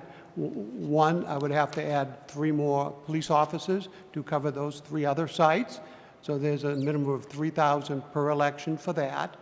And then with the polling books, we have the check-in voters. I would have to add additional Wi-Fi transmitters. First, I would have to pay for the transmitters, which cost about $2,000 to $3,000 each. So there's another initial capital cost of $9,000. And then there's a fee of close to $400 per election per site for the transmitters. So it pretty much factors down, it stays pretty consistent. Yes. Okay, thank you. Okay? Thank you. Council President, any questions? Nope, thank you, Councilor Reynolds, Chairman Reynolds, and thank you, Clerk Casey, to you and your staff. One of the benefits of being the council president is seeing some more email traffic, and just the adulation that comes to your department is to be commended, and I think that's a credit to your leadership there, so thank you for that. Well, I appreciate the vote of confidence with the way the department operates. All of us enjoy working in the department. We love to see people come in to say hi. And as today, it seemed to be like Dog Day. We had about 4 or 5 dog registrations with the dog coming in to say hi. And we do provide treats if you bring in your dog. Thank you, Chairman Thank you, Reynolds. Madam President. Just a few questions that I have for you, Clerk Casey. So, first of all, you do run a very tight ship over there. Having had the opportunity to see your operation in the clerk's department through a number of years, I applaud your ability to anticipate and to keep those budgets and those costs down while not interrupting the service level expectation, particularly from a voting standpoint. I've heard from some folks recently who have been married by you, and they were very, very pleased. It was quite an praise that I had received, and the level of comfort and just the overall enjoyment of the experience will last with them a long time. So I think that has a lot to do with the culture you've created in that department. So I do have some questions as they pertain to some of the numbers, the larger percentage changes. I think I may have a good idea what is driving these costs, but I did want to ask for you to clarify in your own words. So the first one would be overtime. It is a very small number, although it's grown by 156, almost 157% over last year's budget, but $3,900, I'm assuming that has to do with more so with the elections? Okay, as I stated with the staffing, the election work staffers, they come in at 6 o'clock in the morning and they leave about 10 p.m. My staff, including the clerk of the council, they come in at 5 o'clock. Myself, I show up at 4. We do not leave until 11. Under contractual obligations, the two ASME employees are required to get overtime. Got it. The BPMA employee gets compensatory time for that added hours. Okay, so my understanding then would be, as a follow-up question, that you really don't have any kind of overtime needs throughout the year outside of elections? Well, we do have one, and that is going to be next Saturday, March 14th, May 14th. That's the annual rabies clinic. So if you have a dog that needs a rabies shot, please show up for it. But staff, my full complement of staff normally attends that. Because of budget considerations and my lack of finding money to reduce my budget down anywhere, my two ASME employees were willing to take some compensatory time off to show up, to help out for those couple of hours, to help my minuscule savings that I can find in any budget item. So you mentioned types of revenues. You've been able to raise some revenues through your operations. Yeah, my operates generates about $275,000 annually in revenues, and it's through various sources. The licensing function, the biggest contributor to that is the liquor license fees, the vital records, birth, death, and marriage licenses generates a good sum of money to offset some of our costs, and there are some other various fees that makes up the total. But, Okay, so these revenues, the majority of them, if not all of it, goes back to the general budget, or 100% of it goes back to the general fund. Okay, so there isn't anything that would help offset your own operations directly, that is. I know right. Only if you want to pass an ordinance that states the fact that it comes back to the budget to offset it. I'd be more than happy That could be a to entertain conversation that. for another day, but I'm always wondering about these opportunities to generate revenues. And have you seen any kind of an increase in those revenues? You've mentioned marriage license, dog licensing. What other types of licensing do you oversee? What I've done in the past, and I've been reviewing other communities on their licensing fees and to see where we fall in line. There are some opportunities that we could have a discussion about increasing some of these fees. One thing which we did see is in marriage licensing, because of the COVID, I worked with a developer. We designed an online marriage intention portal, and we are getting a lot of people outside of the Braintree community registering on our portal site because they can sit home with a glass of wine as they're filling out their marriage intention forms. It automatically gets delivered to us. They come in, review the form, take the oath, and then they can start their process of being married. And that, it's only a $25 revenue. Most other communities charge between $35 and $40. There's an opportunity. It'd be only a couple of $1,000s just for that one item. But vital records fee, the cost of the paper has gone up. And we do provide a nice envelope that goes along with our birth records and marriage license to kind of recognize the magical moment for both a birth of a child and that of a newly married couple so they can file their papers and have somewhere to find it. Took me 46 years to find my first marriage license. I had to go into Boston to get it, but you get them initially and you have no clue. But we found that these envelopes work great for the new married couples. Got it. Okay, thank you very much. Just a couple of other costs here, increases. I understand that you had clarified this in your election commentary, 125% for equipment. I'm assuming when you look at that number, it's roughly a little more than twice the number on an annual basis. And, excuse me, from the previous year, I stand corrected. I'm looking at year-to-date, current year revised budget, $20,000, and the projected for next year is $45,000. So maybe I am correct. $20,000 was for the cost that you had incurred during fiscal year '22 to run elections? And it's up to, and it's going to be, I'm budgeting $45,000. Okay, each year, each election cycle, the machine is serviced, and we need to do some programming for the new election ballots, and which is done through a vendor out in Nebraska. We have the new DS200 machines, though I purchased them in 2015. These are costs that are all associated with the election, which essentially I have no control over. Okay. We do manage those things. Okay, so you've answered the question, though. It's 45. Okay, so, and then just lastly, the 133% increase over from a postage, and I'm assuming that has to do with the mail-in voting? That is correct, because at this point in time, as it occurred in 2020, when we had the state election, the vote by mail ballots, when you sent in the request for one and when we mailed it out, it was on the town's dime. Okay.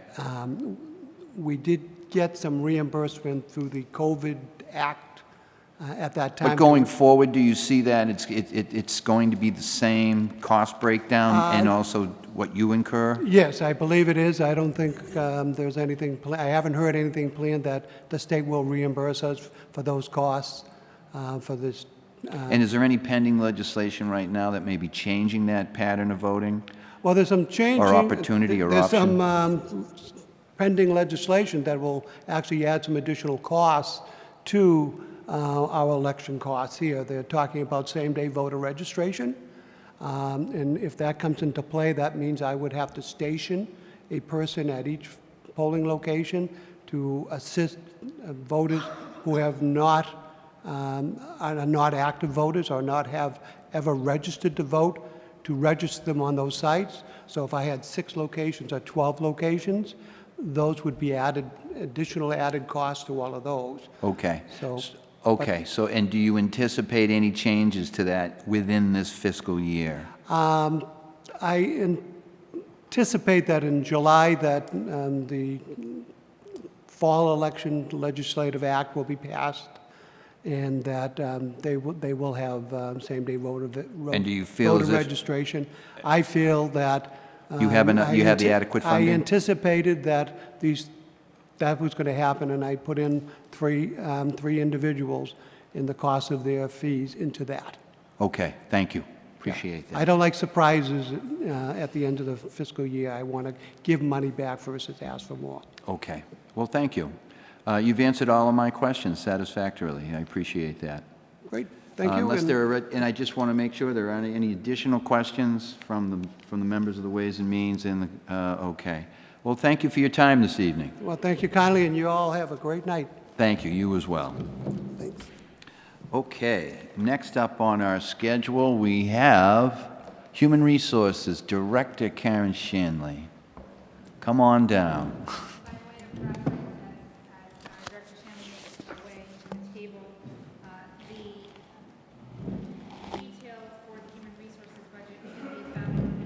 Appendix F, pages 20 to 23, and the salary detail in Appendix L, pages 11 through 12. Human Resources budget comprises 7.2% of the overall this evening. Thank you. Good evening, Director Shanley. Nice to see you. Nice to see you too. Good evening, everybody. Just a short summary of the Human Resources Department. The Human Resources Department is comprised of 4 full-time employees, the Human Resources Director, the Benefits Coordinator, Human Resources Generalist, and the Veterans Agent, and 1 part-time administrative assistant to the Veterans Agent. There are 4 programs within Human Resources: Administration, Employee Benefits, Veterans Benefits, and Celebrations.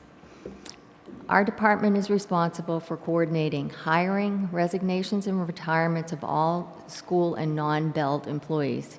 We process all salary increases for steps and cost of living adjustments, contractual agreement provisions, and track employee accruals, usages, and balances.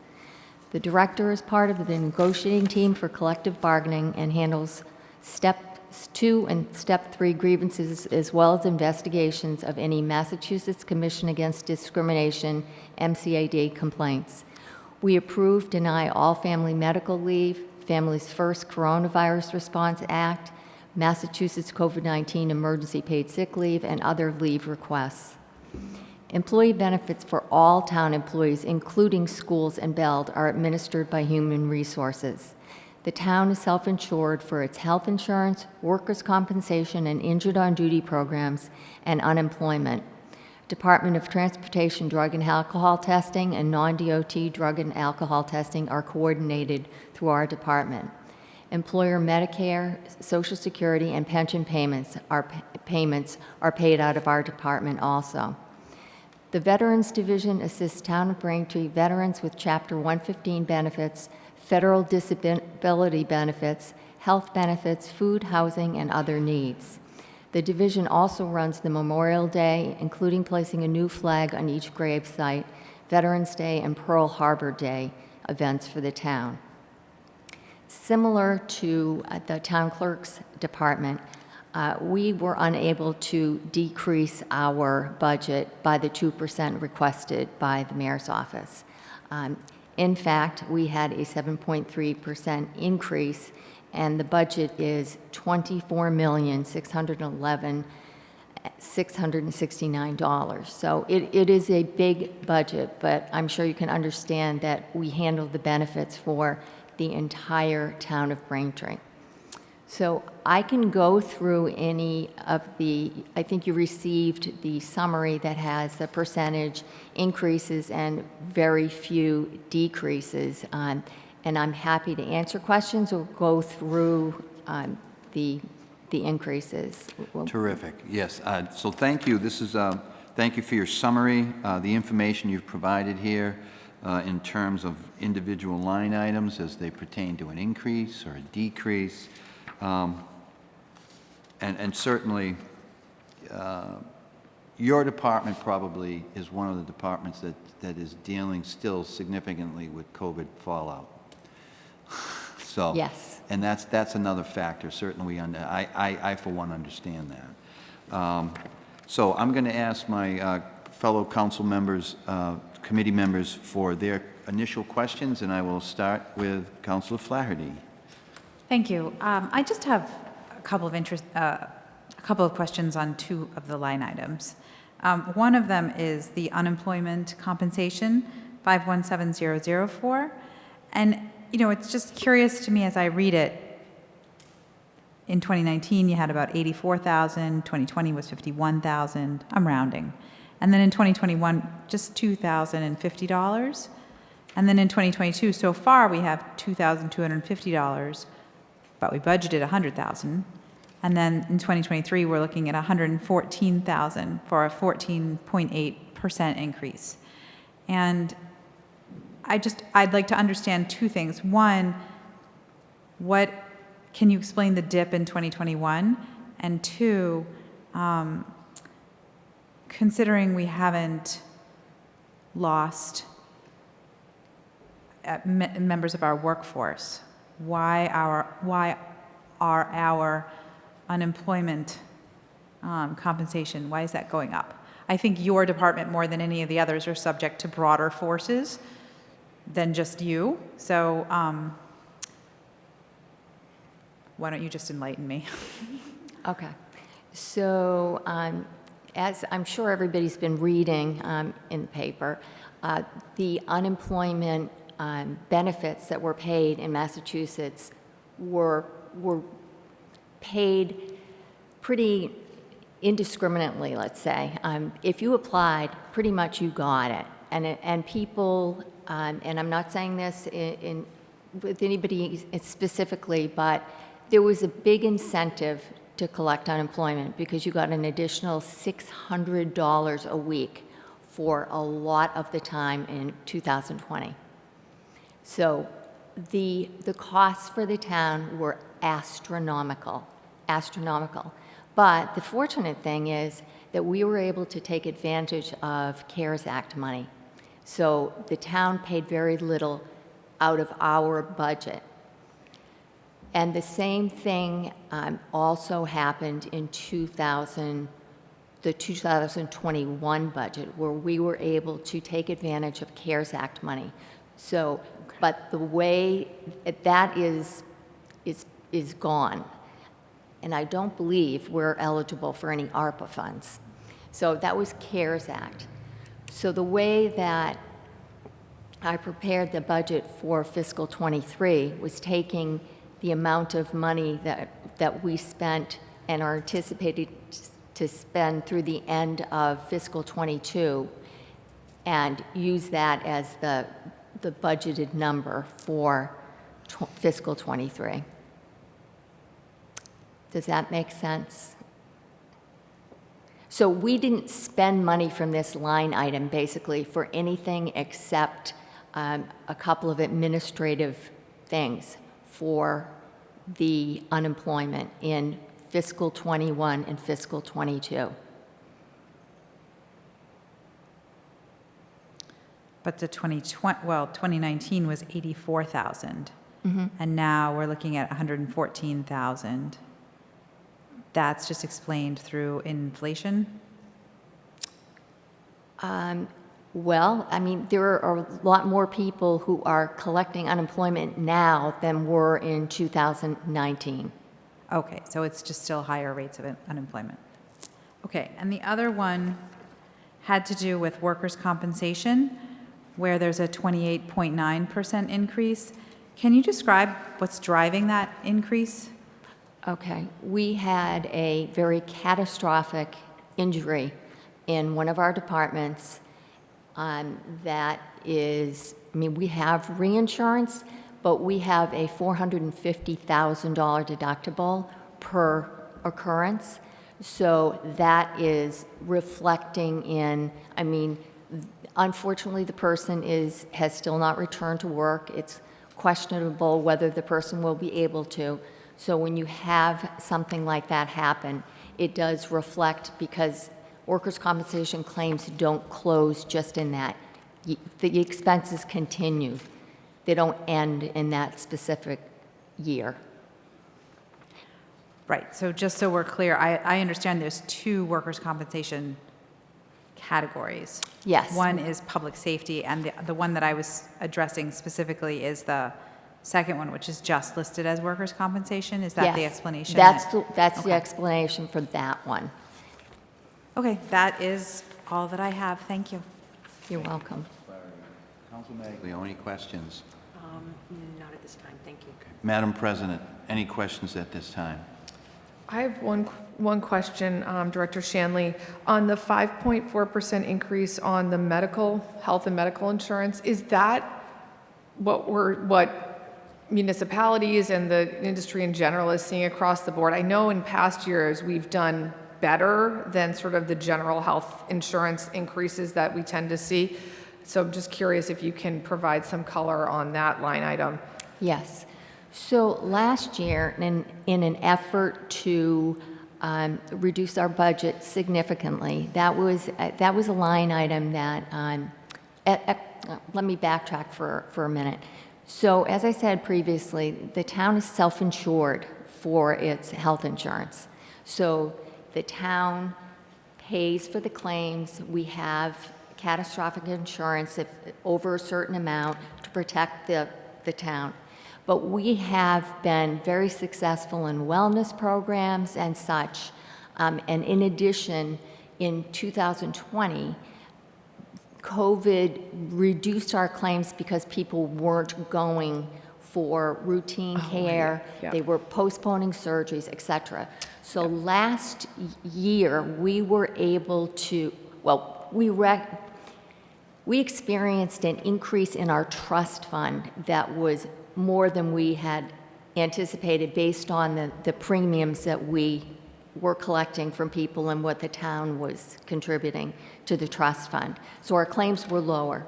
So in an effort to reduce the budget, we decided to have a premium holiday. So there is a premium holiday built into the fiscal 22 budget that is not anticipated for fiscal 23.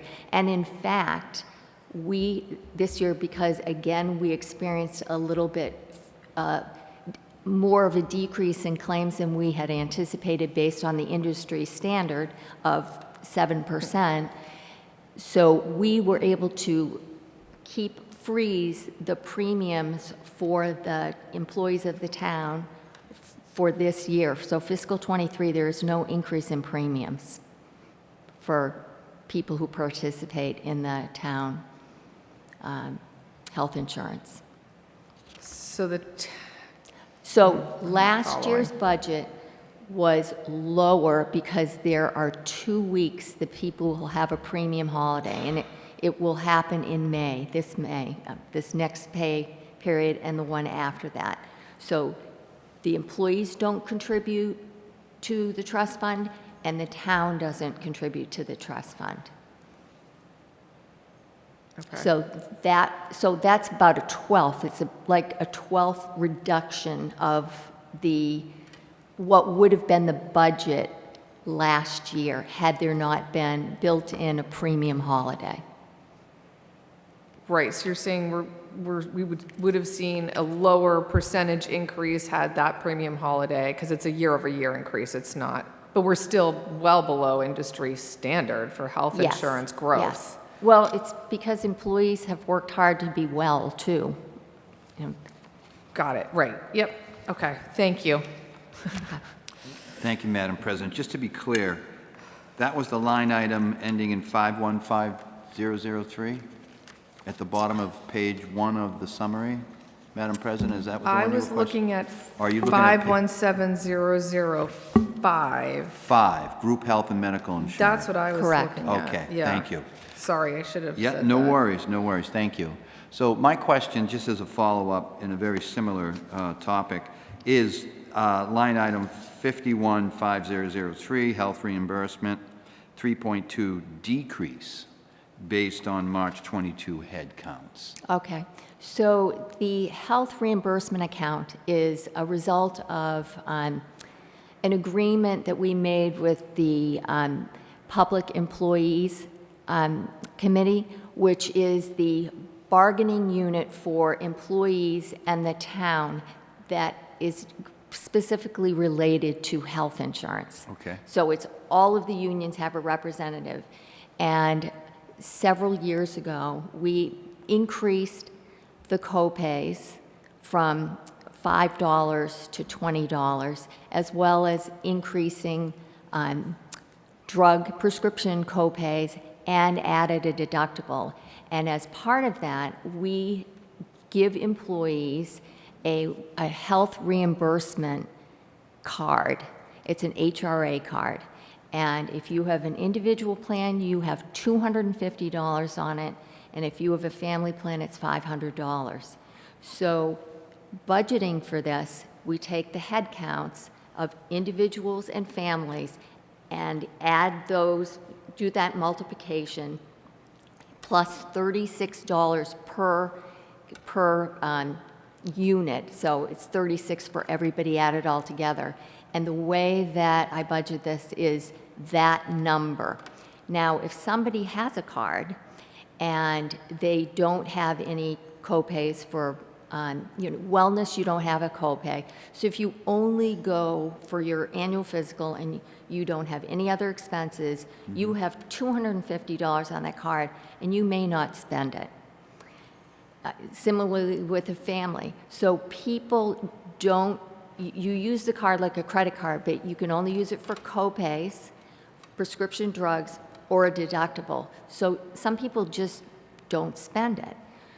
Part of the agreement with the PEC was that because we increased co-pays and we had a deductible, and plus people also have out-of-pocket expenses that aren't covered by like lots of, let's say, lots of doctor's visits. Sure. We don't reimburse anybody who has a service that's not covered. Like, for example, most of our plans don't cover chiropractic, so you wouldn't be able to use the card for that. You can't use it for any copay for that. So with the PEC, we made an agreement that if the leftover money from what's budgeted and what's spent goes into what we have, a catastrophic fund, that if somebody has, a terrible illness and they have many, many, many more co-pays than a usual person, they can apply for relief. And we have certain parameters of how far you have to go over the out-of-pocket. So okay. this is a fund, is a fallback for employees who have an illness that goes above and beyond Well, thank you normal. for that, and thank you for that explanation and for that additional information, and that's reassuring to know as well. And so the health card, 200, as the example you cited, the $250, let's just say, it's not used, or the majority of it's not used. It is time specific, isn't that correct? That's correct. And if it's not utilized, then you basically, that money gets forfeited by the individual. It's not available to them, and a new $250 health card availability starts July 1st. July 1st. Every Thank you. July 1st, that Okay. card is reloaded. Okay, so that helps me through that a little bit better. And do you have any sense of what the percentage of town employees actually take the town offered insurance plan, health plan in this case? Percentage-wise? You don't have to give me a specific rough order of magnitude, anything of that nature that you might have an idea. Where I'm going with this as well is just I'm trying to understand a little bit too, that I know I had worked for the town for a short while. I was not on the town's insurance plan, so I don't know much about the town's insurance plan from that perspective as a prescriber. Okay. I can tell you that our insurance is expensive. It is, is yeah. expensive. I mean, it really is. I mean, we have a very low percentage contribution for the town. I mean, It's expensive from the perspective of the towns. of the employee. Of the employee. The employees themselves. Yes, I mean, Okay. there are surrounding towns who pay 75%, 80% of the premium. Braintree was in a position many years ago where for the Blue Cross plans, Braintree pays 50%. The town pays 50%. And for the HMOs, it's 67% of some of the plans and, just over 50% of others. So in terms of an employee benefit, and believe me, I have health insurance through the town, and it's great insurance, but it's expensive. It's expensive insurance. So every time that we bargain and change benefits and add co-pays, it keeps our premium from going up higher, but we have good benefits. Okay, I mean, great. we don't have a large deductible. I mean, $250 or, per person, that's very low compared to the private sector. Okay, thank you. That added perspective. As you anticipate going into the negotiations with the aforementioned unions, they're all up this year, during this fiscal year, that you have, I think the Chief of Staff had mentioned this earlier about that there has been funds put aside anticipating the increase, some increases, costs to the town by the nature of a new agreement. Is there, do you anticipate that these types of line items, the reimbursement, the employee Medicare, any of those things, do you see, what was the other one?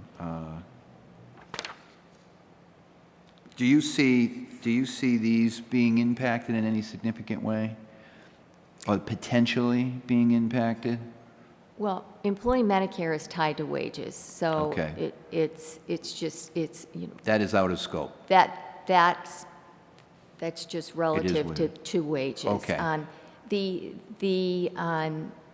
reimbursements, I mean, individual unions don't bargain health insurance benefits. That's done through the PEC, so Okay. that wouldn't be impacted. Will have no impact? No, Okay, so no. strictly speaking then, this is just a salary.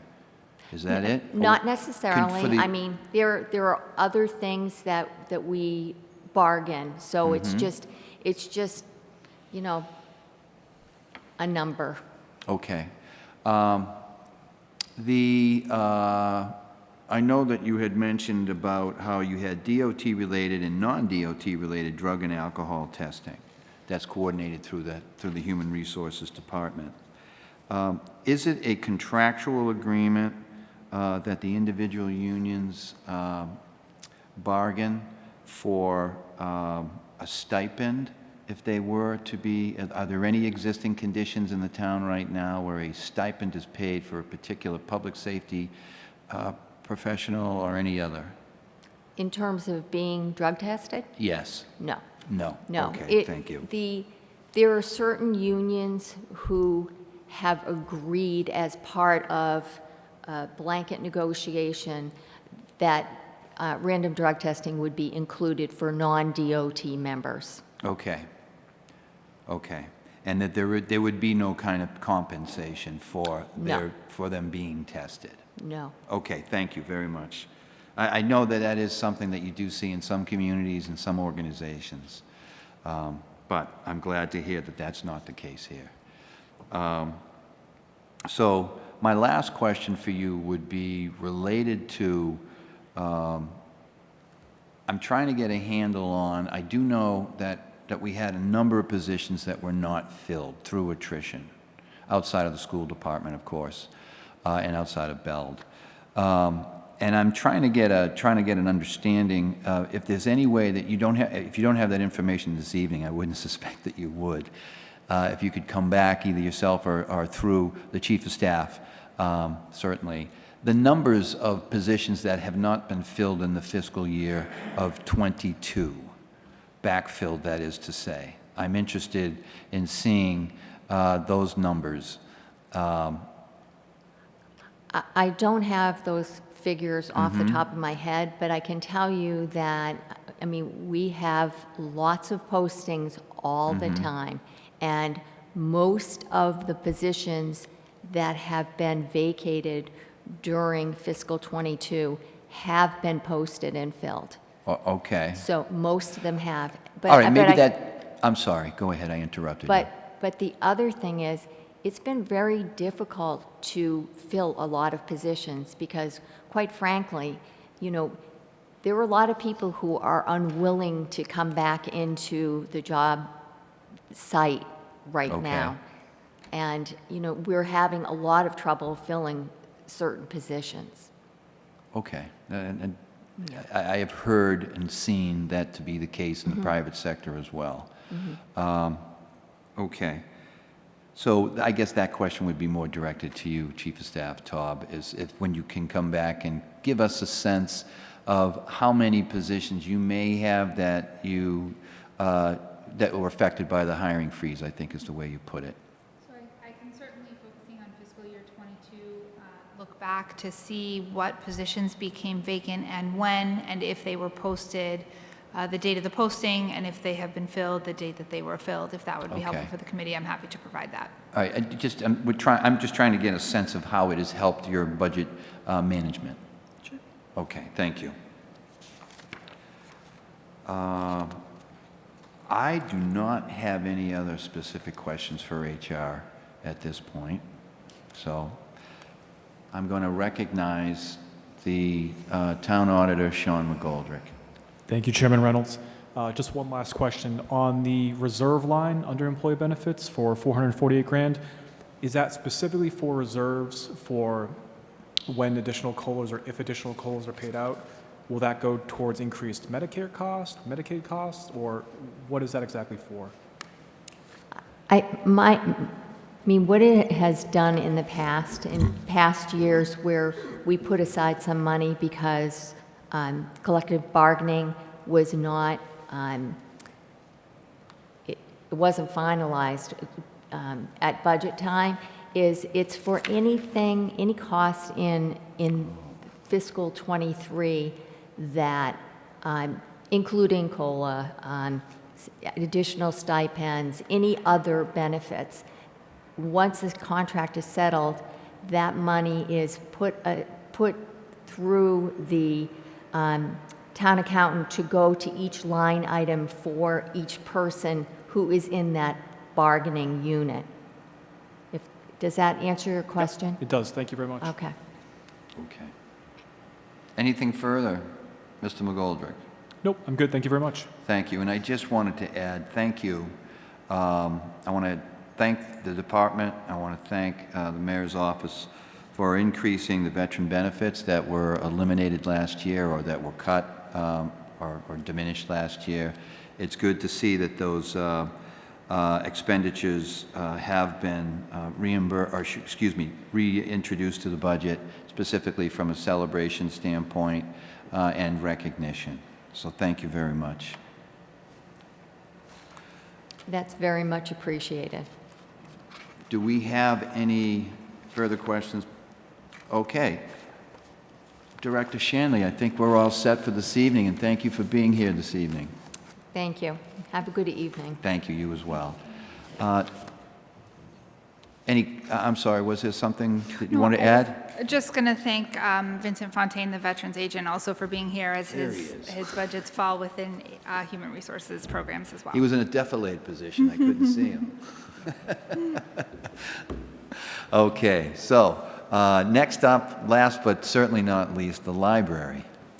And joining us this evening for the library, which can be found in Appendix F on pages 85 to 91 and Appendix L 61 to 64, we have the Director of the Library, Terry Stano, and behind me from the trustees, Jeff Kuntz and Ann Toland.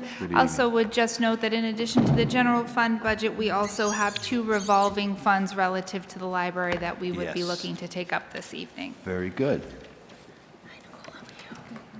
Okay, so we'll give the floor to you, Ms. Stano, excuse me. Yeah, that's fine. Good evening. Thank you.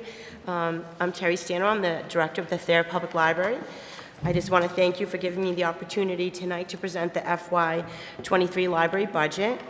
I'd like to thank Mayor Kokoris, Chief of Staff Nicole Taub, and the Board of Library Trustees for their support of the library budget for FY23. It meets every requirement for continued library certification in the State Aid Award Program. The requirements are municipal appropriation, materials expenditure, hours, and personnel. You'll find most of the increases to the budget are contractual, and I'm happy to answer any questions. So I'm kind of brief tonight, but if you have any questions, I'd be happy to answer them. Great, We're a pretty lean budget. We don't really have much discretionary cash, and the budget is all state. It's all state regulated, and this year I'm just like $3 over what we call the MAR, the municipal appropriation. So we meet all the certifications, which is what's important to the town, the Board of Library Trustees, and of course myself. So Great. So yeah. Thank you very much. Okay, so I will ask. Sure. We have some questions from the from the committee members. We'll start with Councilor Flaherty. Thank you. I understand that the library is phasing out its overdue fine program. Yes. And I was interested to know what did overdue fines fund, and how will you access money for what that used to support once you phase that out? Sure. So it's been phasing out over time, and just naturally through attrition. So It goes into a revolving fund. The fines and fees would go into a revolving fund that we would use to purchase copies of books that were lost or they got destroyed. And if the librarian wanted to replace that exact copy, we would take it out of the revolving fund. We found over years, due to the transition of digital items, that people, we weren't making much money anyways. And fines and fees, there should not be a way for the library to make revenue. It was more of a way to enforce that library items needed to be brought back on time. It wasn't really, should not be used as a tool to bring in revenue to purchase more.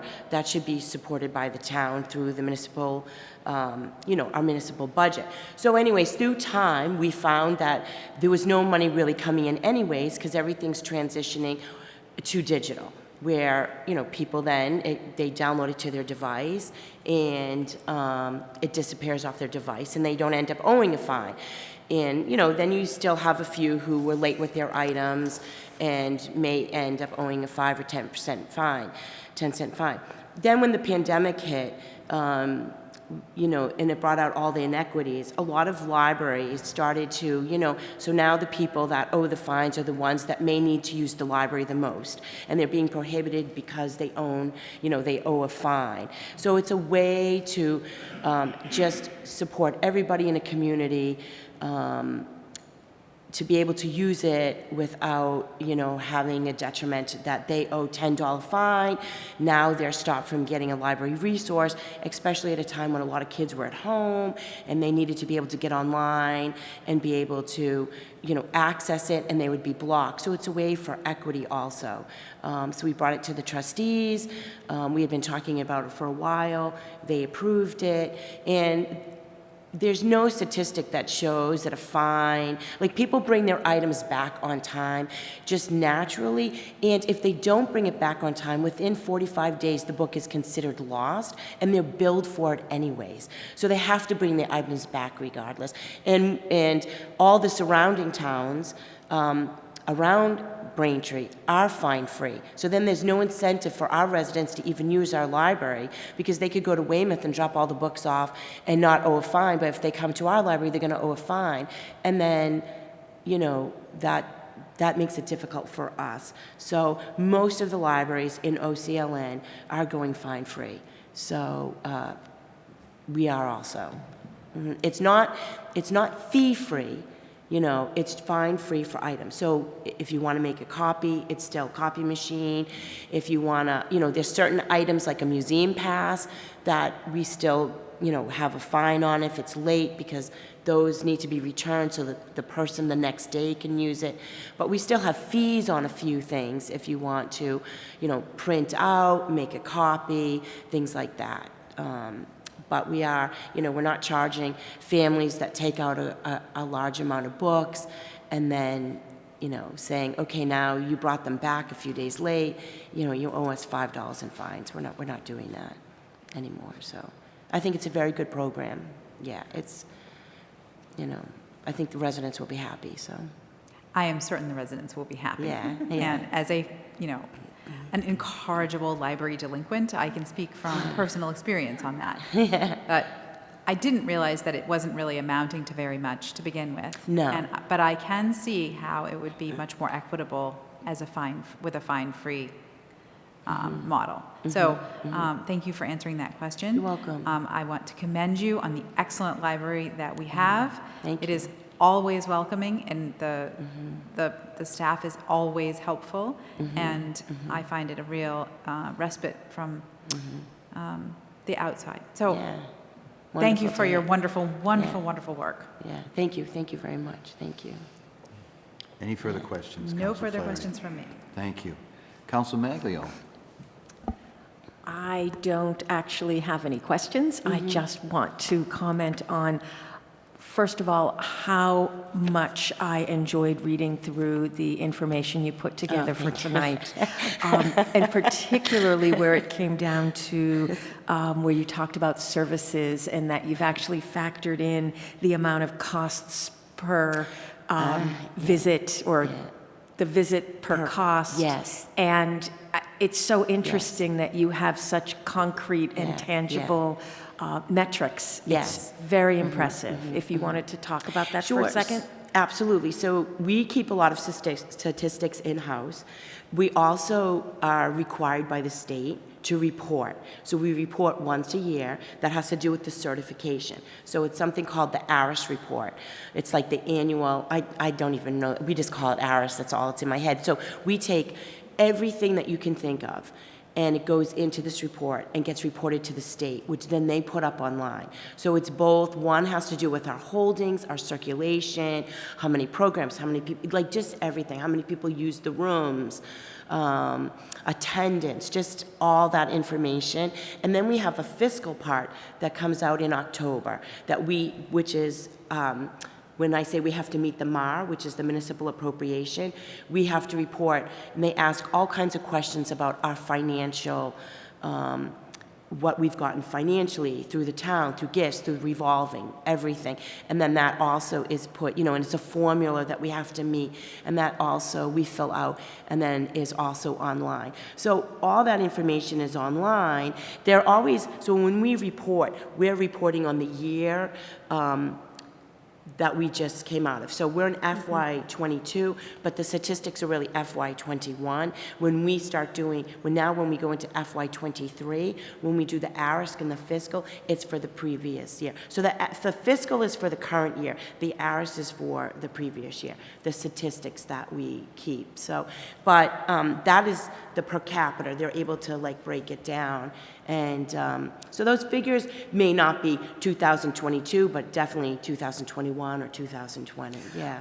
Well, it's really impressive that knowing that it costs a resident of Braintree an average of $42 a year. Yeah, that's it. To support the Thayer Public Library is really good information. Yeah. Technically, if they check out, they could save thousands of dollars just by checking out 4 books, 10 DVDs, 3, library of things. That could average, the cost of those could save a family $1,000 just from a weekly visit.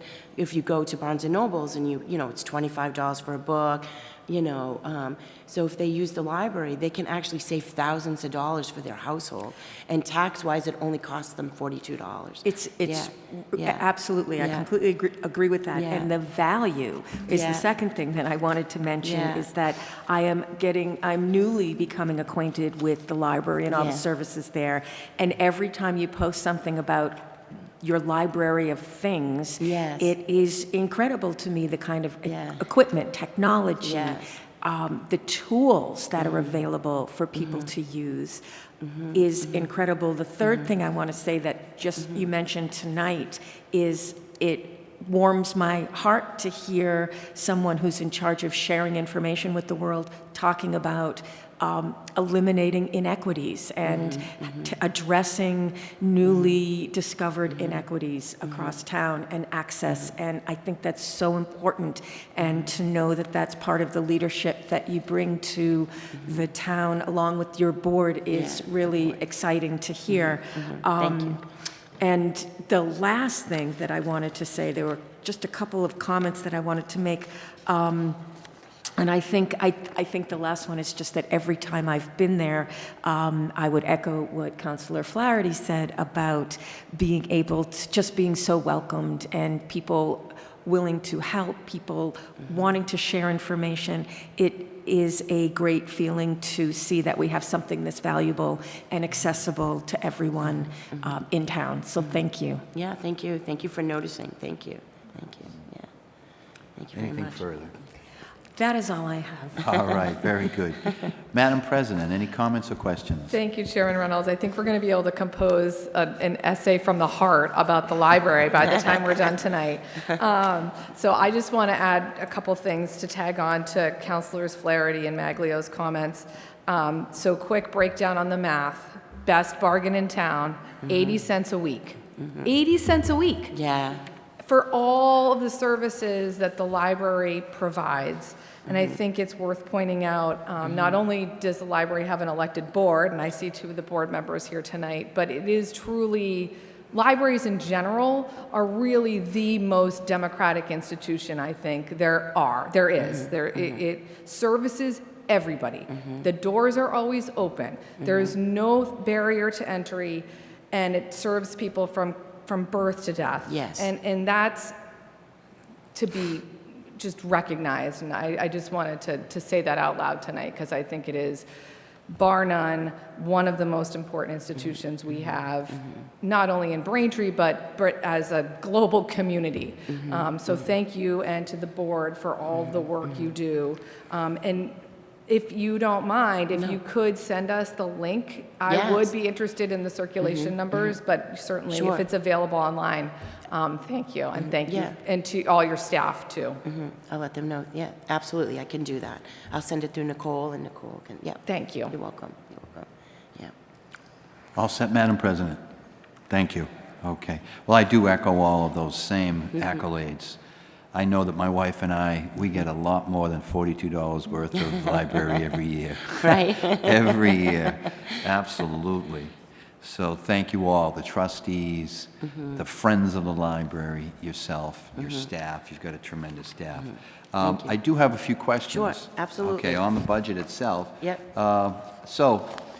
I'm interested, I mean, I see your numbers are pretty consistent from last year to this year. I'm sorry, what did? Your numbers. Yes. And primarily, there's only a few items that you've actually gone up in costs. Yes. Above a 0% increase. Now, naturally, your overhead, I would assume you've got your gas prices and your electric prices, they're going to go up. You also have, some, due to steps and in growing seniority, your staff is going to get their allotted increases and deserved increases as we talk about the great service that you provide there. One of the questions I have is that, let me just see here. Where did it go? How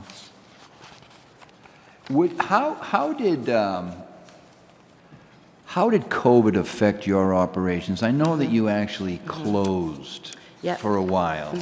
And the actual time frame of that closure, I'm assuming, is from March of 20? Yes, so what it was we closed March 16th, and we did curbside from March 16th to March 24th. And then, so then there was other things that, came into place. We had to cancel Saturdays, things like that. So then from March 25th to June 21st, the staff worked remotely. They worked at home, they did online things, they attended online, all kinds of professional development. We have a spreadsheet. They produced anything online, so like they read stories so families could get on and watch the stories, just anything and everything they did online until June. Then in June they came into the building, and we had them in two teams, team A and B, and we divided them up because we had a social distance. From June 29th to August 7th of 2020, we did curbside. We were one of the few libraries at this time who were doing that. Many kept their doors closed. They kept their staff working at home. A lot of libraries were reaching out to us, asking how we were able to keep track of people working from home, because we developed a spreadsheet and we developed an online, what we call an online wiki, or an internal internet that they would log on to and log their hours. So we were helping other libraries do that. I have an assistant director, and she's very analytical, so she helped a tremendous amount with that. She couldn't make it tonight. So then at that point, so we got them back in, and we were doing curbside from Monday through Friday, 10 to 3. Then on August 10th, we opened to the public, but our hours were shortened. So that's in 2020. I think I had a typo in my thing where I said it was September of 2021, but that was August of 2020, and we opened to the public. We worked Monday, we only did Monday, Wednesday, Friday. I think we had to we just couldn't have too many people in the building. So, and then we did curbside Tuesdays and Thursdays, 10 to noon. So we were offering in-service and also curbside for those individuals that couldn't come into the building.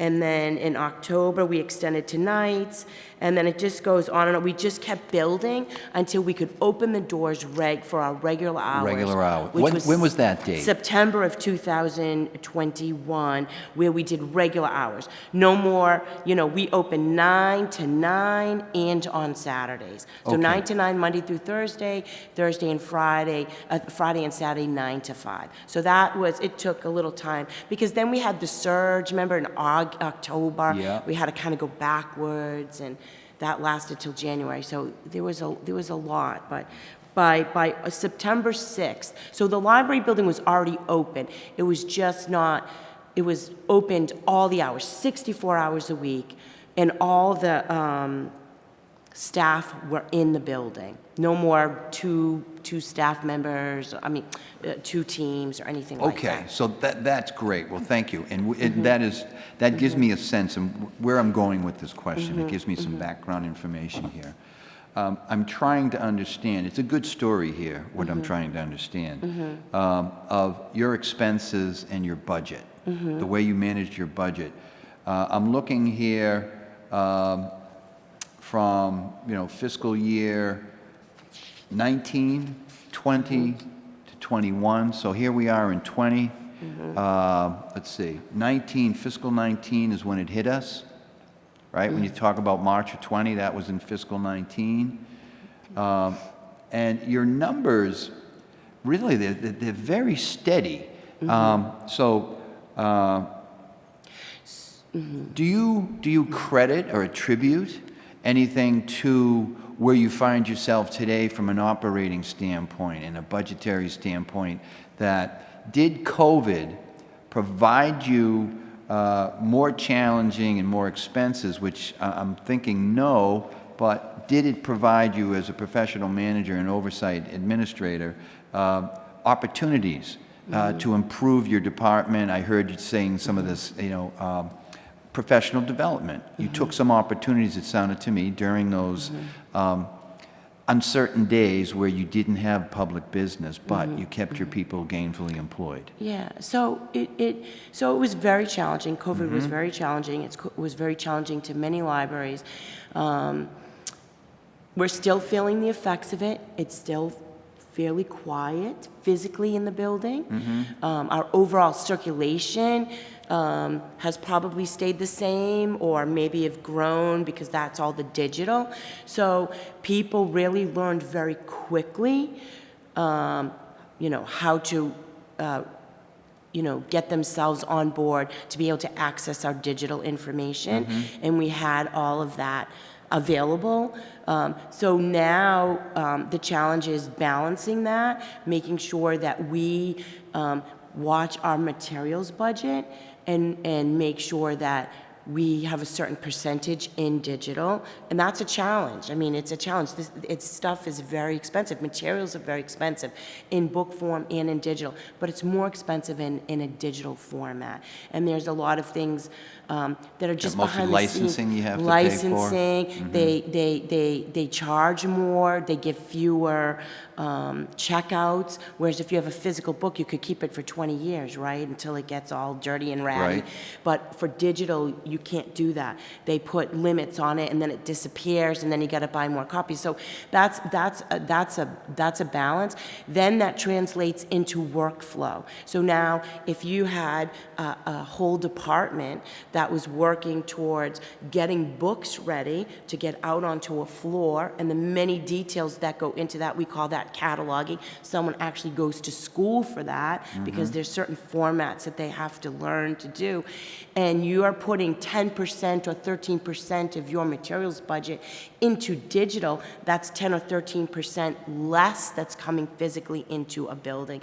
And then you have employers or employees who may see a little reduction in the number of things they're handling. So what do we do? How do we reevaluate their workflow? How do we, work with staff so that they continue to work efficiently? How do we look Sure. at departments? So we do that on a continuous basis, and we worked very hard during COVID and did a lot of that. And Well, I made some commend you for changes. taking that Yes. opportunity Yes. and really developing your staff. Now, you had talked about it, you take some very copious notes on stats, and that you utilize those stats, data-driven Yes. kind of results and data-driven decision-making. Yes. Are there any notable trends that you've seen as we come out, and as you said, there's still a little quietness in the building, not what it was pre-COVID, but the effect of COVID kept us all in, and then we all became a bit more forced Yes. to be more digital, more online.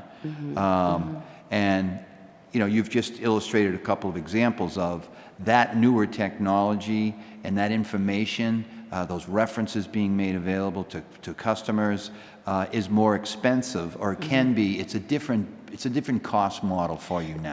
Yes. Okay? And so your forecasting gets changed up a little bit. Are you seeing anything significant as we move down the road in the next couple of years, or even this year, that you would see change in your cost kind of model, your areas of cost? Are they changing at all? Is anything concerning at all jumping out at you? Well, we're always concerned about libraries and where they're going in the future, and we're always concerned about making sure we stay relevant and make sure that maybe not always ahead of the curve, but somewhere always in the middle. Sometimes it's important to be the first ones out of the gate doing something different, but sometimes it's important to hold back and take your time to figure it out. So we're always looking at ways to make sure we stay relevant, always looking at ways to see what the community needs. One way that we do that, and we are a little bit behind due to COVID, is the library, does a 5-year long-range plan. Great. And that is a very detailed document, and it gets input from staff, from the community. There's surveys done.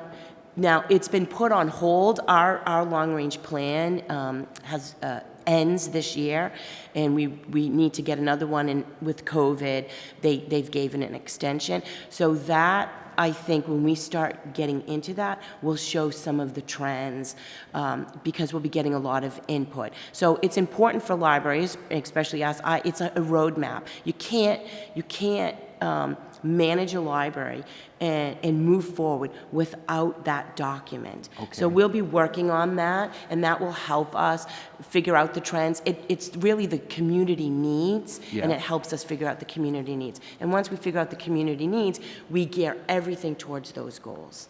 Great. And so as we talk about the impact of the advancement of technology, also that comes along with that advancement of technologies, an increased risk from cyber attacks. Yes. Various things of that nature. And I'm looking, technology, okay, here we go. The technology you have... 57,000. Right, 57,000.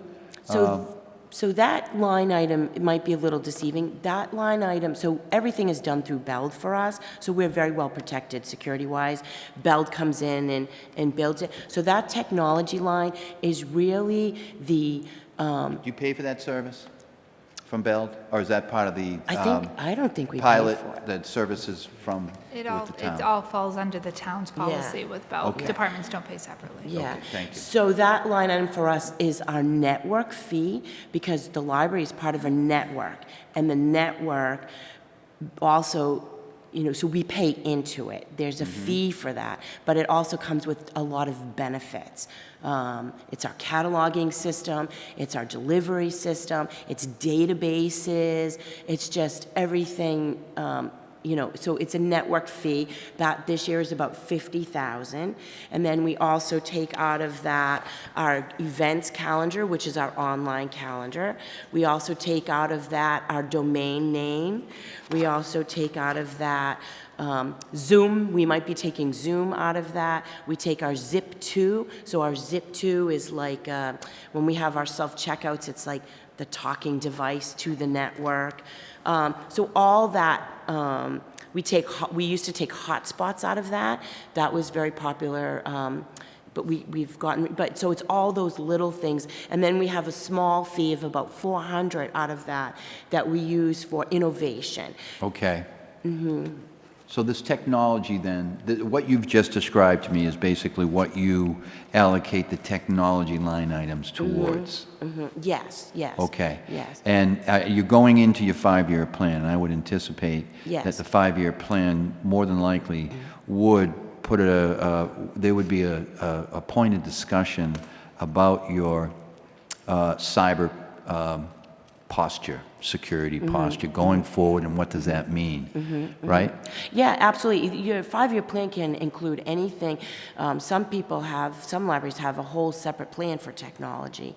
We intend to incorporate it into our long-range plan. So we do worry about security, but we are lucky enough to have BELD, so we're pretty secure on our end. Do you feel as if you had some kind of unique needs versus the town's operations? Yeah, sometimes our need, it's difficult sometimes when everything for us has to be open. You can't restrict when you're a public library. And so conversations with BELD have to be open and transparent so that they understand that when they want to maybe lock something down, why it can't be locked down, because we are a public building and everything has to be open and accessible. That's really the only challenge that we face. We face then just discussions about, for us, it's just if physical DVDs are going away, what database are we going to evaluate to replace that? And then if we buy a database to replace that and it's not doing very well, what do we do? What do we look for? How do we figure that out?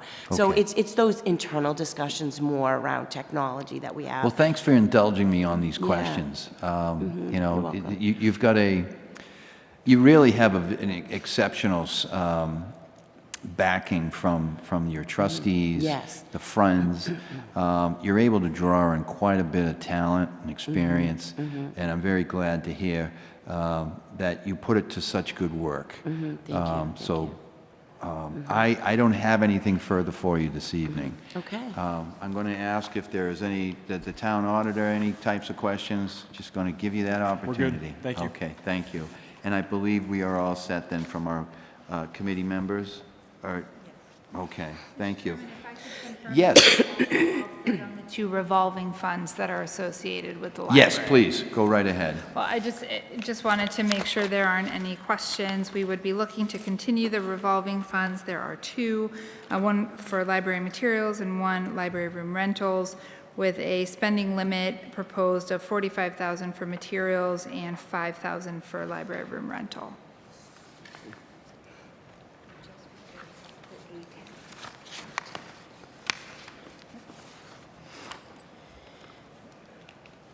And located in the binders by way of reference under Appendix O is the information of the revolving funds, including for the library on page 3, the current balances for both accounts.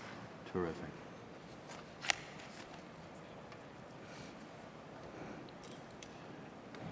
Yeah, I mean, from my perspective, it's pretty straightforward. I don't have any concerns or questions as it pertains to these two items. I will give an opportunity, and it doesn't appear as if we have any questions. Madam President, looks like you're okay with that right now. Councilor Maglio does have a question. Sure. Thank you. It may not be specific to the library. It may be general for the revolving fund, which is, where are these in the budget? Or are these not part of the budgets? I'm sorry. So they're in the books behind Appendix O. They are separate accounts that are generated through fees, so they are wholly separate from the general fund and from the operating Okay. budget. That's what I was wondering. Thank you.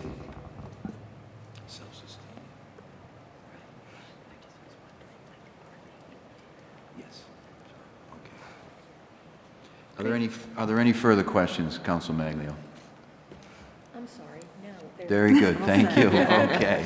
So I think then that Chief of Staff Tom, I think we're all set then with the departments this evening that you've brought before us. We do have one more to go with the with the clerk of the council, and we're going to grill them ruthlessly.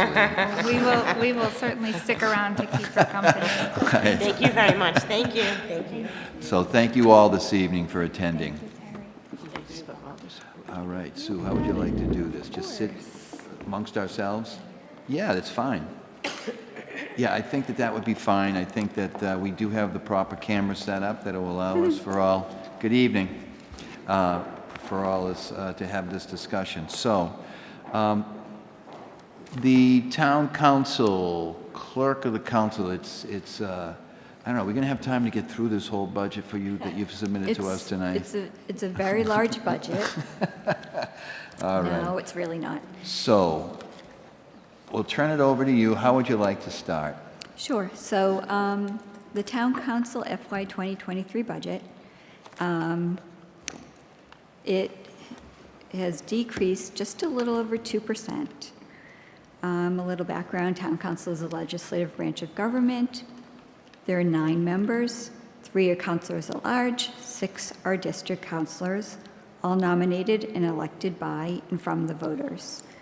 Town Council serves our residents. Town Council reviews ordinances, measures, and certain appointments before them, as well as review the budget proposed by the mayor.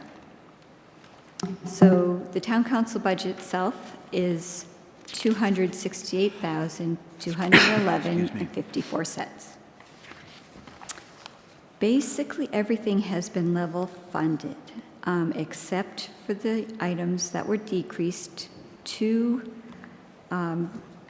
so that I could get the 2% cut. The 2% cut was an ask from the mayor's office of every department. I felt it was really important for town council to agree to that. It's going to be a very tight budget for the town council. It is. So advertising has decreased by $5,302.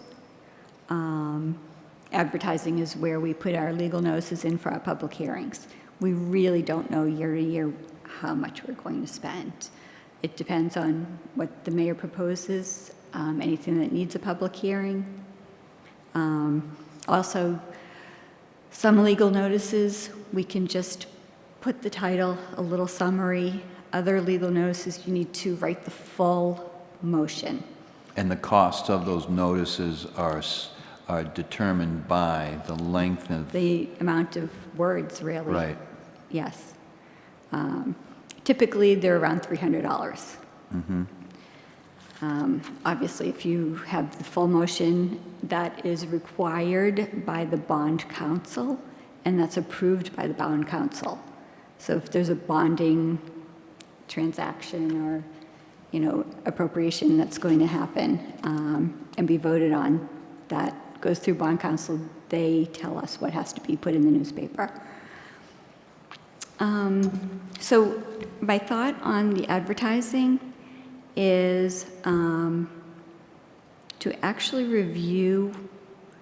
We have a disclaimer at the end of our advertising legal notice, and I thought maybe I would propose to our legal department here to, lessen the words, really, and try and make it ask them if we really need this disclaimer, or can we just, make it a less amount of words, to decrease the amount of money, really.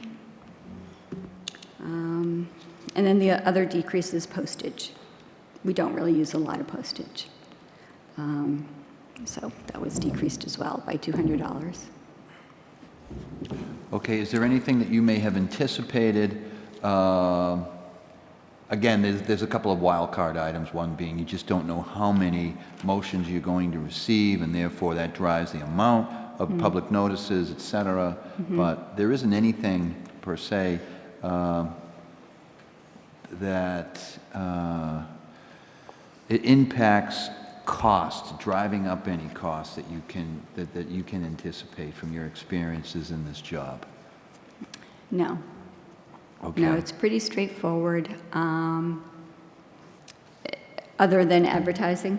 Is that Other than advertising, other than Yeah. postage, just the day-to-day taking care of business of the council and its Right. preparation for its formal meetings, et cetera. I know one thing was memberships and dues, things of that nature. We really didn't use anything during COVID. Even this year, primarily, I think the largest percentage of that budget is applied toward attending MMA. Correct. Right? Correct. Convention? Is there something else other than that that is a memberships dues related cost? So, no, the membership and dues is $1,800 that goes directly, typically directly to pay for our MMA. Okay. But we also have to take out of our meetings line item to pay additional costs for MMA. $1,800 won't cover every counselor to go to that conference. Okay. I mean, I have seen, I am on MMA's legislative email updates and whatnot, and they do offer from time to time, at least I think once a quarter, I believe it may be, where they have legislative meetings of MMA members to discuss some of the, maybe some of the more important or more immediate concerns that are affecting all communities and their legislative responsibilities. I haven't, there's a few I've thought about going to, but I'm assuming then that that's where this cost would come from as well, unless I chose to pay out of pocket. So the meetings line item is where we would pay for any additional costs associated with conferences. That is actually in our Town Council Rule 64, that if a counselor wants to go to a conference, they can be reimbursed for that if they so choose. Okay, all right. And the happenstance of that actually occurring has not been high, my assumption is, of No. individual members asking for reimbursement, or for that Not right matter. now. Okay, right. We'll see how things, I can see some of the numbers that you had going back to 19 into 20, and then a drastic drop-off into last year, and the actuals to date for this year. Okay. Got it. Do we have any additional questions or comments from the Ways and Means Committee members? Yes, Councilor Flaherty. Not really a question, but just a comment. I think it's worth noting that in FY '22, the town council cut the budget by 10%. So now we are additionally cutting 2%. And, we're starting to hit things where we are legally required to spend. The advertising budget is critical for transparency, and I think I absolutely trust Clerk Semino's feeling that we can manage on $7,500, but I really don't think we can manage on 1 penny less. So with that said, I'm going to fully support this budget, but it is as bare bones as we can go. That's all. Thank you, Councilor Flaherty. Councilor Maglio, any comment, question? Oh, it's definitely bare bones. Don't anybody lose your iPad charger, because there really isn't much there. No, thank you very much. I completely appreciate all that you do and this budget. Thank you. Thank you. Well, speaking of iPads, just the question popped into my head. Are we purchasing these? Are these purchase? Are they ours, or are they a fee from a rental? They were purchased in 2018, I believe. Okay. They were purchased. And is there a fee for servicing them if there is any kind of repair? Does that fall under the kind of umbrella agreement with Beld? and the Correct. town? Beld is who we call when we have any issues with our iPads. Okay. We do have a $200 projection for technology. In case you lose your charger. Thank you. Okay. Madam President, any comments or questions? I just want to officially thank Clerk Semino for the work she does for all of us every single day. And it's not just for the 9 counselors, which is no small thing. It's for the entire community, because we serve the community and you serve us. And what you do every day, Sue, you are truly on call 24/7 for us. I cannot thank you enough. And so I just want to take this opportunity in a public forum to voice my gratitude for all you do. And I think I speak on behalf of all of my colleagues. Here. So thank you. Absolutely. I Yeah. appreciate that. Thank you. Okay. So, your grilling is over, I guess, for the evening, Clerk Semino. All right. That concludes what we had on our agenda for this evening, but I do want to give the Chief of Staff an opportunity, if there's anything before leaving this evening and continuing this hearing, any comments, any questions, any concerns? I think the only thing, Mr. Chairman, thank you, I would note we will be providing the committee with summaries for Monday evening's departments, hopefully tomorrow or Thursday at the latest. We would ask if there are any questions, to the extent possible, they be provided in advance so that we can provide written responses that we can then also share on the website.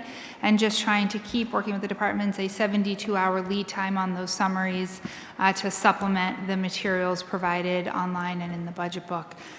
But otherwise, thank you very much to the committee for its time this evening, and looking forward to spending the next couple of weeks together. Thank you. As do we. Thank you very much. Okay, so a little bit of official business here then to end the evening.